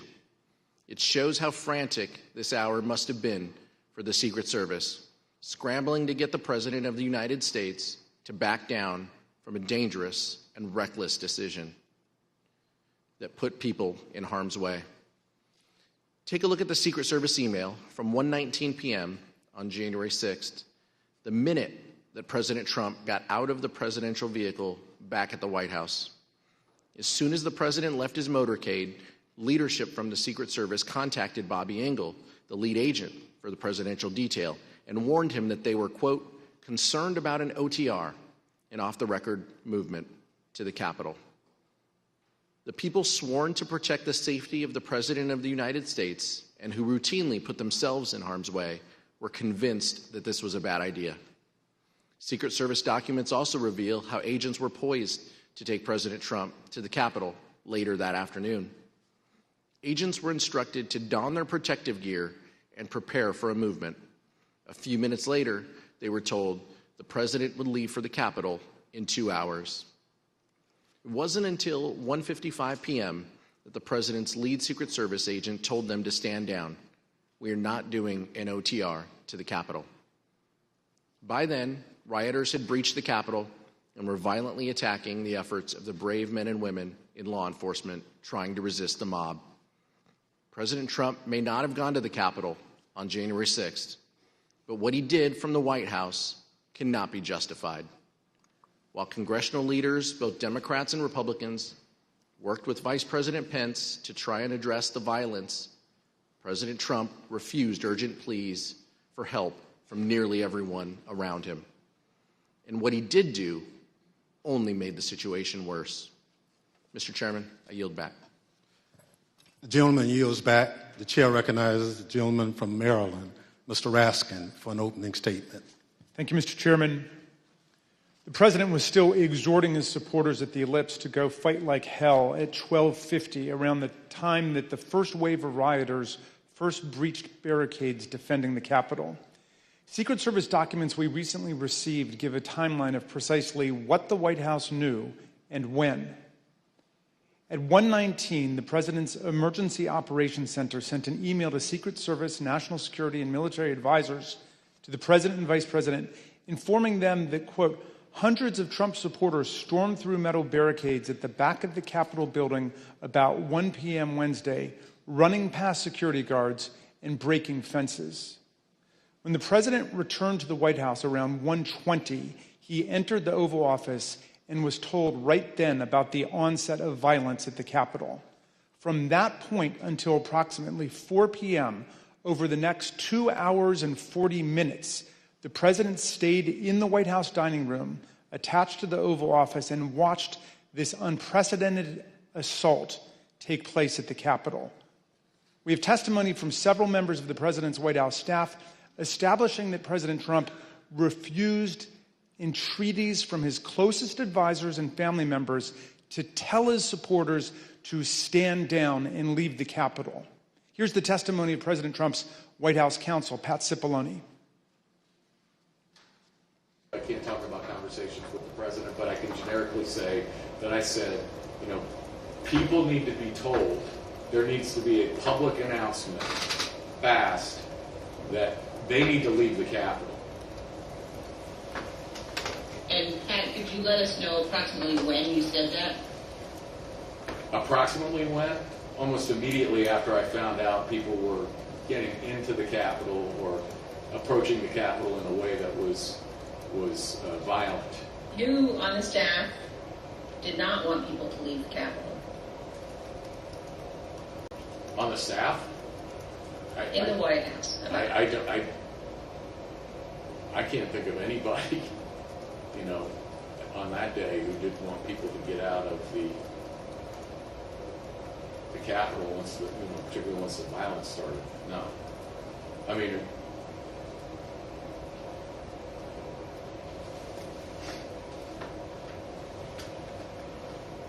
What about the president? Yeah. Well, she said the staff, so I answered. No, I said in the White House. Oh, I'm sorry. I apologize. I thought you said who else on the staff.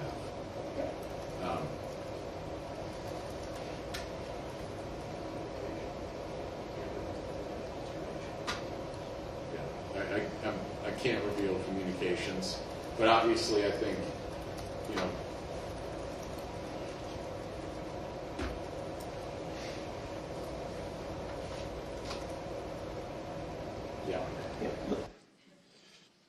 Mr. Cipollone's testimony is corroborated by multiple other White House staff members, including Cassidy Hutchinson. Here's Ms. Hutchinson describing what she heard from Mark Meadows. He had said something to the effect of, you heard him, Pat. He doesn't want to do anything more. He doesn't think they're doing anything wrong.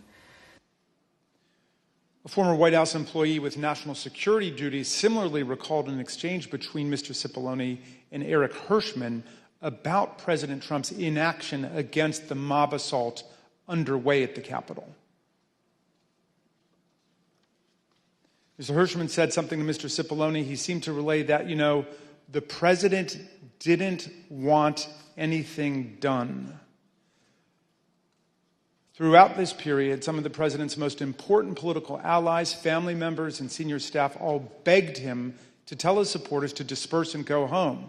They included Sean Hannity, Laura Ingraham, and other allies at Fox News, his son, Donald Trump Jr., the House Minority Leader, Kevin McCarthy, others in Congress, and officials in the cabinet and the executive branch. All of them made appeals to Donald Trump, which he rejected and he ignored.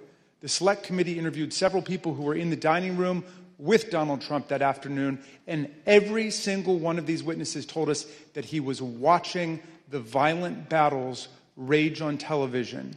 He did not call his Secretary of Defense or the National Guard, the Chief of the Capitol Police, or the Chief of the Metropolitan Police Department. And to your knowledge, was the president in that private dining room the whole time that the attack on the Capitol was going on? Or did he ever go, to, again, only to your knowledge, to the Oval Office, to the White House Situation Room, anywhere else? So that's my recollection. He was always in the dining room. Yeah, what did they say, Mr. Meadows or the president, at all, during that brief encounter that you were in the dining room? What do you recall? I think everybody was watching the TV. Do you know whether he was watching TV in the dining room when you talked to him on January 6th?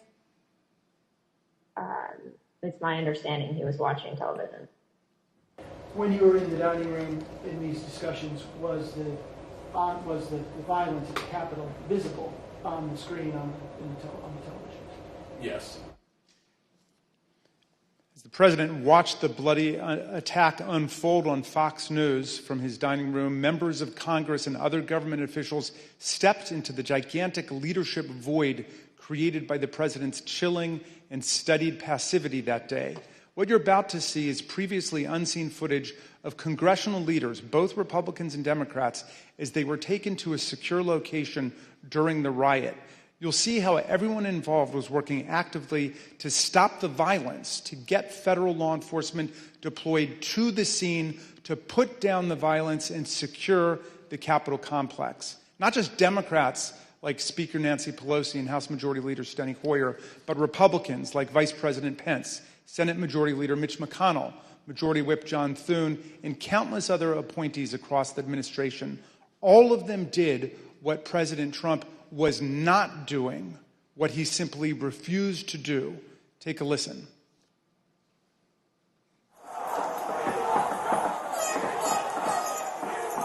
We're starting to get surrounded. They're taking the north front scaffolding. Unless we get more munitions, we're not going to be able to hold. The door has been breached and people are gaining access into the Capitol. Yeah, but you know what? We have got to finish the proceedings, or else they're going to have a complete victory. Senator Schumer is at a secure location, and they're locked down in the Senate. There has to be some way we can maintain the sense that people have that there's some security or some confidence that government can function and that we can elect the President of the United States. Did we go back into session? We did go back into session, but now apparently everybody on the floor is putting on tear gas masks to prepare for a breach. Well, I'm trying to get more information. They're putting on their tear gas masks.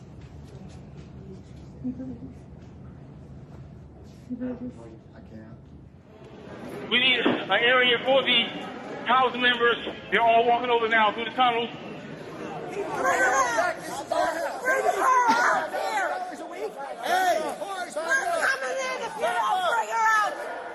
I'm going to call up the effing Secretary of DOD. We have some senators who are still in their hideaways. They need massive personnel now. Can you get the Maryland National Guard to come too? I have something to say, Mr. Secretary. Well, I'm going to call the mayor of Washington, D.C.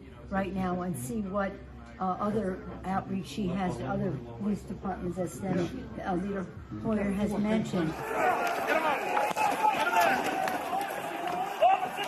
Get him up!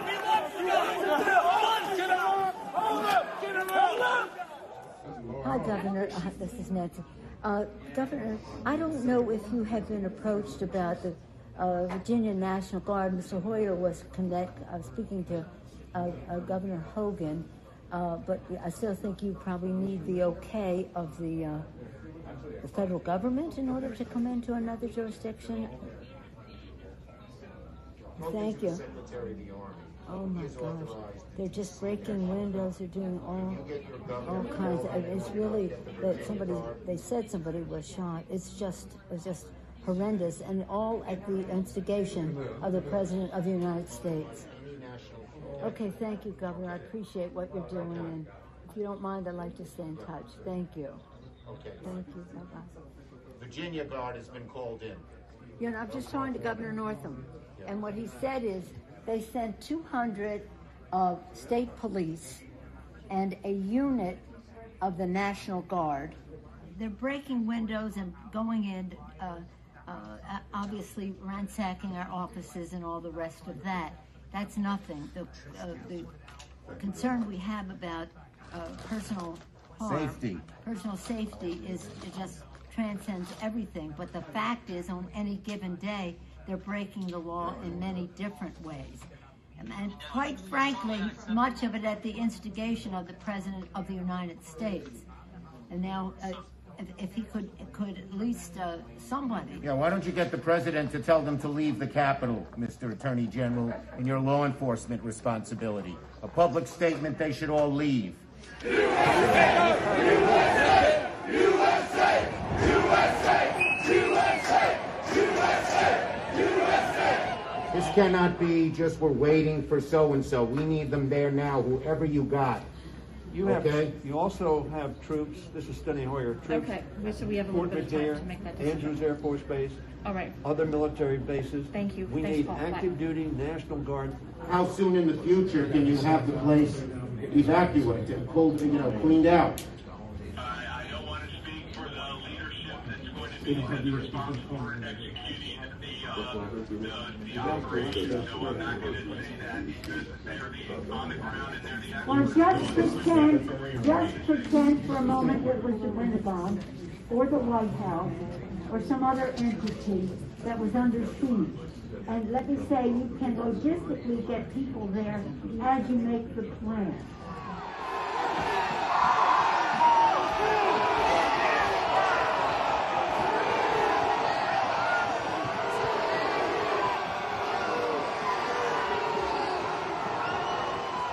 We're trying to figure out how we can get this job done today. We talked to Mitch about it earlier.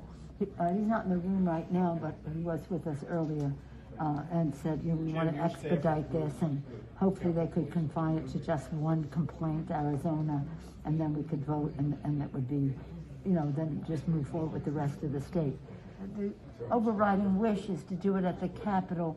What we are being told very directly is it's going to take days for the Capitol to be okay again.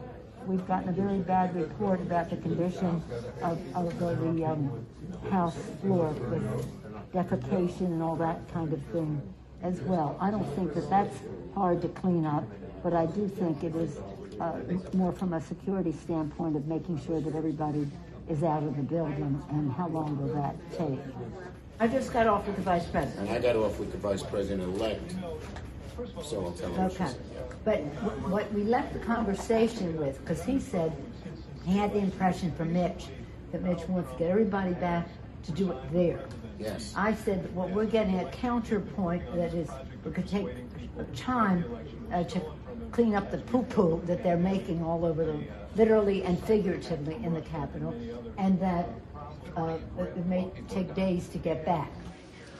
And I'm at the Capitol building. I'm literally standing with the chief of police of the U.S. Capitol Police. He just informed me what you will hear through official channels. Paul Irving, your sergeant at arms, will inform you that their best information is that they believe that the House and the Senate will be able to reconvene in roughly an hour. Good news. Your sergeant at arms be in touch about the process for getting members back in the building. Thank you very much, Mr. Vice President. Good news.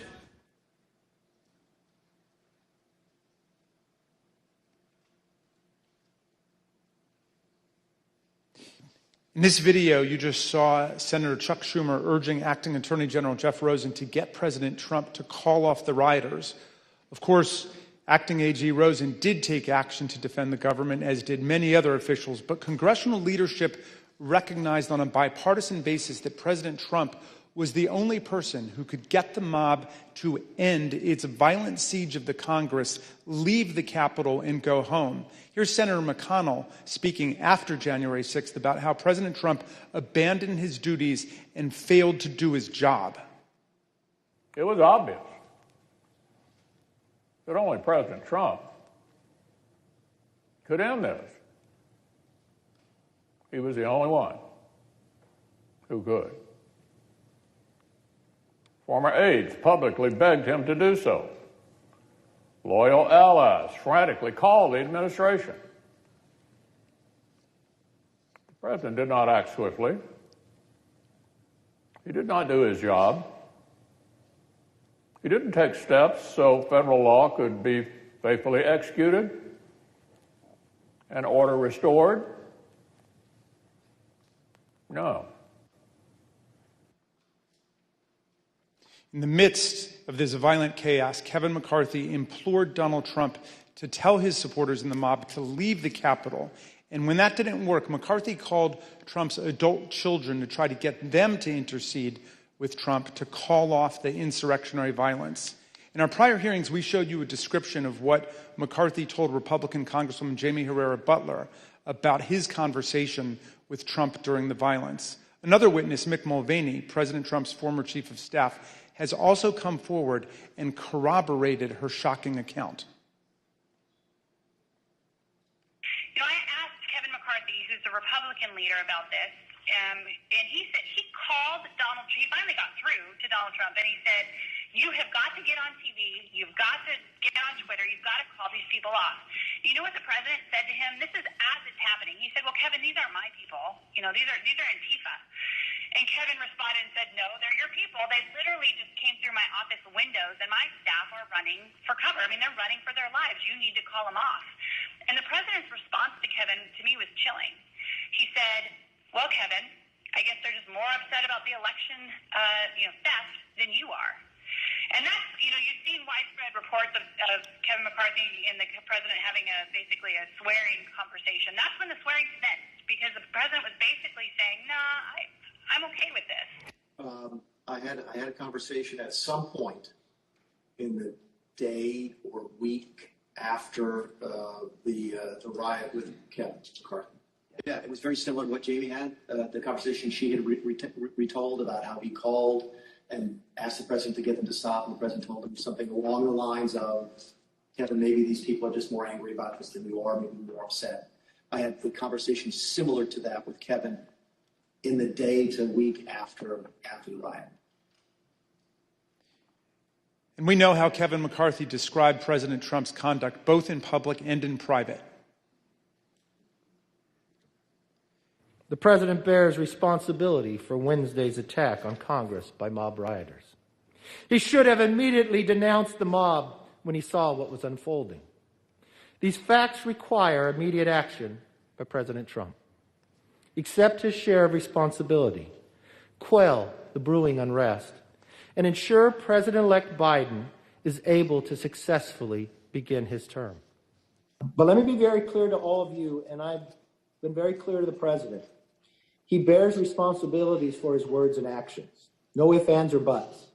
I asked him personally today, does he hold responsibility for what happened? Does he feel bad about what happened? He told me he does have some responsibility for what happened. And he needs to acknowledge that. 2:24 p.m., knowing the deadly riot was now bearing down on his own vice president, President Trump composed and sent a tweet attacking Vice President Pence, accusing him of cowardice for not unilaterally rejecting Electoral College votes for Joe Biden and simply handing Trump the presidency. The impact of that tweet was foreseeable and predictable. It further inflamed the mob, which was chanting, "Hang Mike Pence," and provoked them to even greater violence. This deliberate decision to further enrage the mob against Vice President Pence cannot be justified by anything that President Trump might have thought about the election. The tweet came precisely at the time Pence's Secret Service detail was most seriously concerned for the vice president's physical safety. We've obtained new documents from the Secret Service, real-time chats that underscore the threat they knew the vice president would be facing because of the president's escalating incitement of the mob. After Trump's tweet, one agent in the Secret Service's intelligence division immediately warned, POTUS just tweeted about Pence, probably not going to be good for Pence. Another agent reported the dramatic impact of Trump's anti-Pence tweet on his followers. POTUS said he lacked courage. Over 24,000 likes in under 2 minutes. Employees at Twitter were nervously monitoring the situation. They knew that certain Twitter users were rioting at the Capitol and tweeting about it at the same time. As the afternoon progressed, the company detected a surge in violent hashtags on the platform, including lines of lethal incitement like, execute Mike Pence. Listen to this former Twitter employee, Anika Navarrole, who first came to the committee anonymously, but has now bravely agreed to be named because she wants to speak out about the magnitude of the threats facing our people. And you were also seeing content on the platform at that time that was threatening towards the vice president. Hashtag execute Mike Pence. They were literally calling for his execution. As this tweet was going out. Yes. And in response to this tweet too, because I think as many of Donald Trump's tweets did, it again fanned the flames, and it was individuals who were already constructing gallows, who were already willing and able and wanting to execute someone and looking for someone to be killed. Now the individual who has called upon them to begin this coup is now pointing the finger at another individual while they're ready to do this. Here's a small sample of the reactions that President Trump's fan the flames tweet provoked among Capitol rioters in real time. What percentage of the crowd is going to the Capitol? 100%. It is spread like wildfire that Pence has betrayed us and everybody's marching on the Capitol, all 1 million of us. It's insane. Not stick up for Donald Trump. Mike Pence Mike Pence has screwed us, in case you haven't heard yet. What happened? What happened? I keep hearing that Mike Pence has screwed us. That's the word. I keep hearing reports that Mike Pence has screwed us. Between 2:30 and 2:35, within 10 minutes of President Trump's tweet, thousands of rioters overran the line that the Metropolitan Police Force's Civil Disturbance Unit was holding on the west side of the Capitol. This was the first time in the history of the Metropolitan Police Department that a security line like that had ever been broken. President Trump's conduct that day was so shameful and so outrageous that it prompted numerous members of the White House staff and other Trump appointees to resign. In prior hearings, you've heard Deputy National Security Advisor Matt Pottinger and Deputy White House Press Secretary Sarah Matthews explain why they felt compelled to resign on that day. Since then, we've spoken to more high-ranking officials, like President Trump's envoy to Northern Ireland and former Chief of Staff Mick Mulvaney, and Transportation Secretary Elaine Chao, who resigned after the 6th in protest of Trump's misconduct and to dissociate themselves from his role in the violence. Take a listen to what they had to say.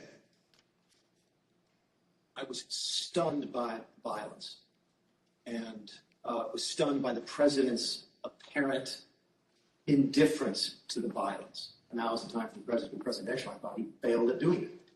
I thought he failed at a critical time to be the sort of leader that the nation needed. I think the events at the Capitol, however they occurred, were shocking.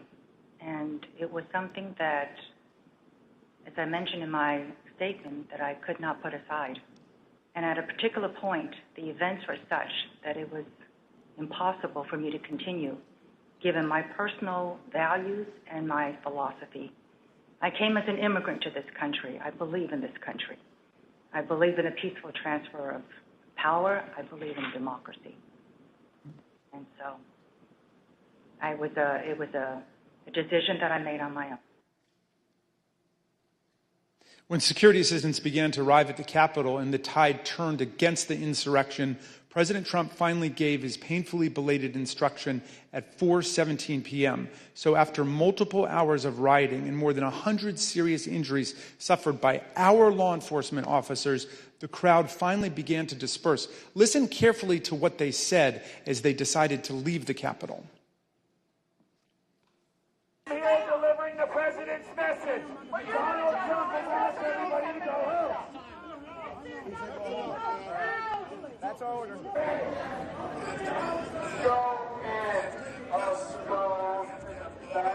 says go home. He says go home. Yeah, he said to go home. Finally, at 6:01, President Trump tweeted again, not to condemn the mass violence in any way, but rather to excuse and glorify it. Significantly, he made it clear that he considered the violence perfectly foreseeable and predictable. Check it out. These are the things and events that happen when a sacred landslide election victory is so unceremoniously, viciously stripped away from great patriots who have been badly, unfairly treated for so long. These are the things that happen, he said, giving the whole game away. Trump was telling us that the vice president, the Congress, and all the injured and wounded cops, some of whom are with us today, got what was coming to us. According to Trump, January 6th should not be a day that lives in shame and infamy in our history, but rather in glory. Remember this day forever, he wrote proudly, as if he were talking about D-Day or the Battle of Yorktown. Trump did nothing to stop the deadly violence for obvious reasons. He thought it was all justified, he incited it, and he supported it. Would it have been possible at any moment for the president to walk down to the podium in the briefing and talk to the nation at any time between when you first gave him that advice at 2 o'clock and 4:17 when the video statement? Would that have been possible? Would it have been possible? Yes. Yes, it would have been possible. If the president had wanted to make a statement and address the American people, he could have been on camera almost instantly. And conversely, the White House press corps has offices that are located directly behind the briefing room. And so if he had wanted to make an address from the Oval Office, we could have assembled the White House press corps probably in a matter of minutes to get them into the Oval for him to do an on-camera address. Mr. Chairman, nothing in law or fact could justify the president's failure to act. And I assume you also would agree the president has a particular obligation to take care that the laws be faithfully executed. That is one of the president's obligations, correct. Mr. Chairman, in numerous places, our Constitution strongly opposes insurrection and rebellion. Article 1 gives Congress the power to call forth the militia to suppress insurrections. Section 3 of the 14th Amendment disqualified from holding federal and state office anyone who has sworn an oath to defend the Constitution but betrays it by engaging in insurrection or rebellion. It was President Lincoln at the start of the Civil War in 1861 who best explained why democracy rejects insurrection. Insurrection, he said, is a war upon the first principle of popular government, the rights of the people. American democracy belongs to all the American people, not to a single man. Thank you, Mr. Chairman. I yield back. The gentleman yields back. During this committee's first hearing in July of last year, our witnesses were 4 police officers who helped repel the riots of January 6th. We asked them what they hoped to see the committee accomplish over the course of our investigation. Officer Gunnell wanted to know why the rioters were made to believe that the election process was rigged. Officer Fanone asked us to look into the actions and activities that resulted in the day's events. Officer Hodges was concerned about whether anyone in power had a role.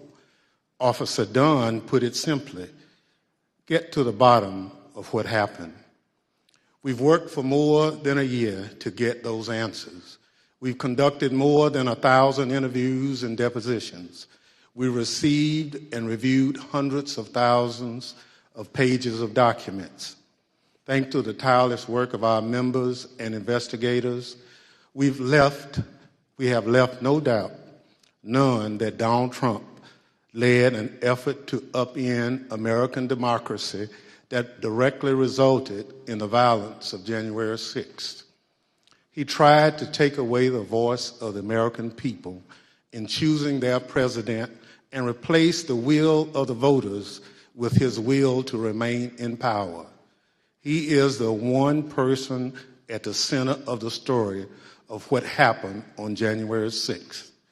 So we want to hear from him.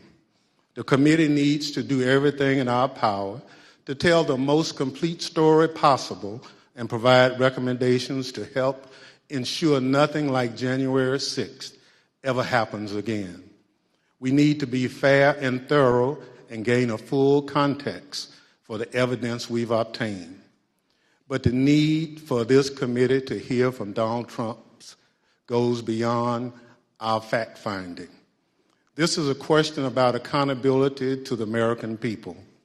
He must be accountable. He is required to answer for his actions.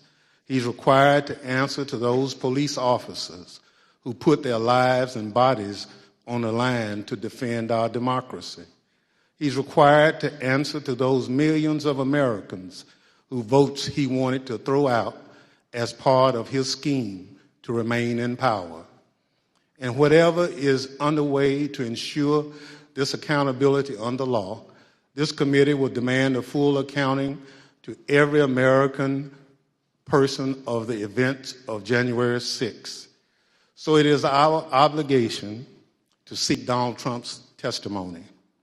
There's precedent in American history for Congress to compel the testimony of a president. There's also precedent for presidents to provide testimony and documentary evidence to congressional investigators. We also recognize that a subpoena to a former president is a serious and extraordinary action. That's why we want to take this step in full view of the American people, especially because the subject matter at issue is so important to the American people and the stakes are so high for our future and our democracy. And so I recognize the Vice Chair, Ms. Cheney of Wyoming, to offer a motion. Mr. Chairman, pursuant to today's notice, I send to the desk a committee resolution and ask for its immediate consideration. The clerk will report the resolution. Committee Resolution 1, resolved that the chairman be and is hereby directed to subpoena Donald J. Trump for documents and testimony in connection with the January 6th attack on the United States Capitol pursuant to Section 5C4 of House Resolution 503 and Clause 2M of Rule 11 of the Rules of the House of Representatives. The gentlewoman from Wyoming is recognized on her resolution. Thank you, Mr. Chairman. Mr. Chairman, our committee now has sufficient information to answer many of the critical questions posed by Congress at the outset. We have sufficient information to consider criminal referrals for multiple individuals and to recommend a range of legislative proposals to guard against another January 6th. But a key task remains. We must seek the testimony under oath of January 6th central player.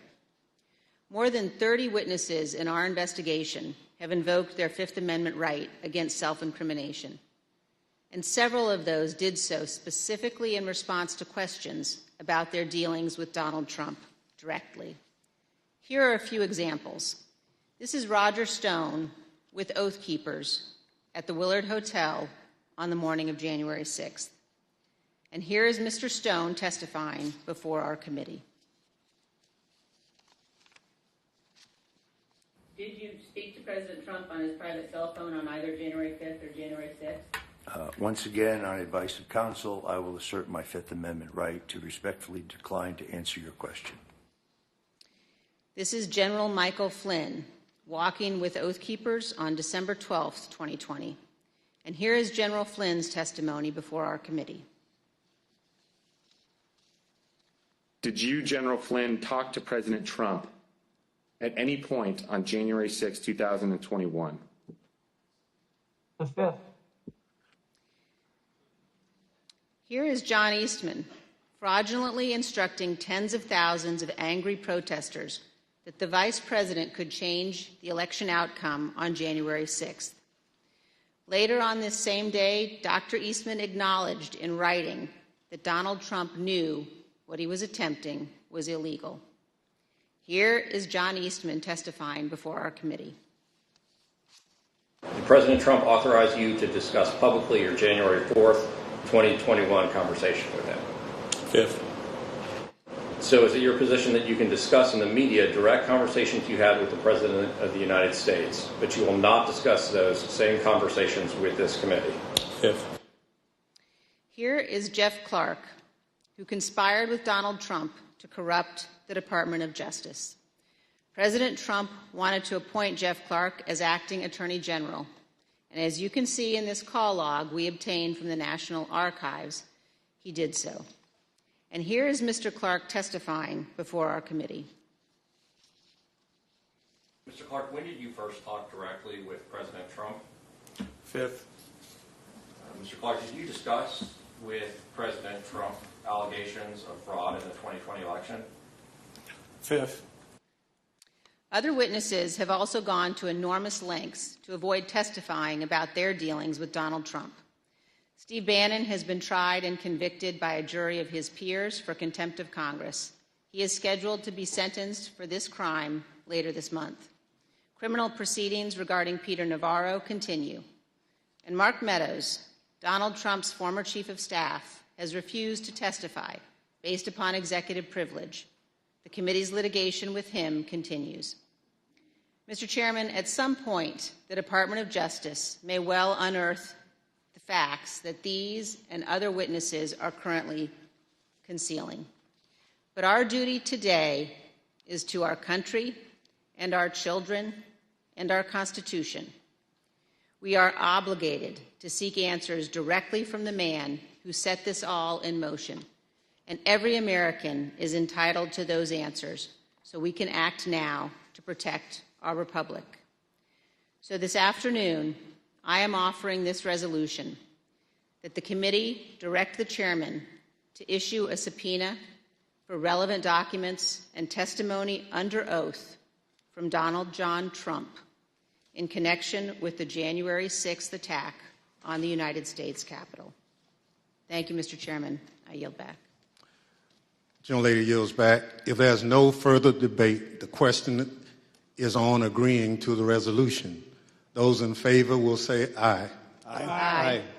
Those opposed is no. In the opinion of the chair, the ayes have it. Mr. Chairman, I request a recorded vote. A recorded vote is requested.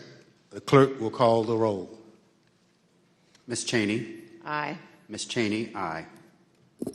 Ms. Lofgren. Aye. Ms. Lofgren, aye. Mr. Schiff. Aye. Mr. Schiff, aye. Mr. Aguilar. Aye. Mr. Aguilar, aye. Mrs. Murphy. Aye. Mrs. Murphy, aye. Mr. Raskin. Aye. Mr. Raskin, aye. Mrs. Luria. Aye. Mrs. Luria, aye. Mr. Kinzinger. Kinzinger, aye. Mr. Kinzinger, aye. Mr. Chairman. Aye. Mr. Chairman, aye. The clerk will report the vote. Mr. Chairman, on this vote, there are 9 ayes and 0 noes. The resolution is agreed to. Without objection, a motion to reconsider is laid on the table.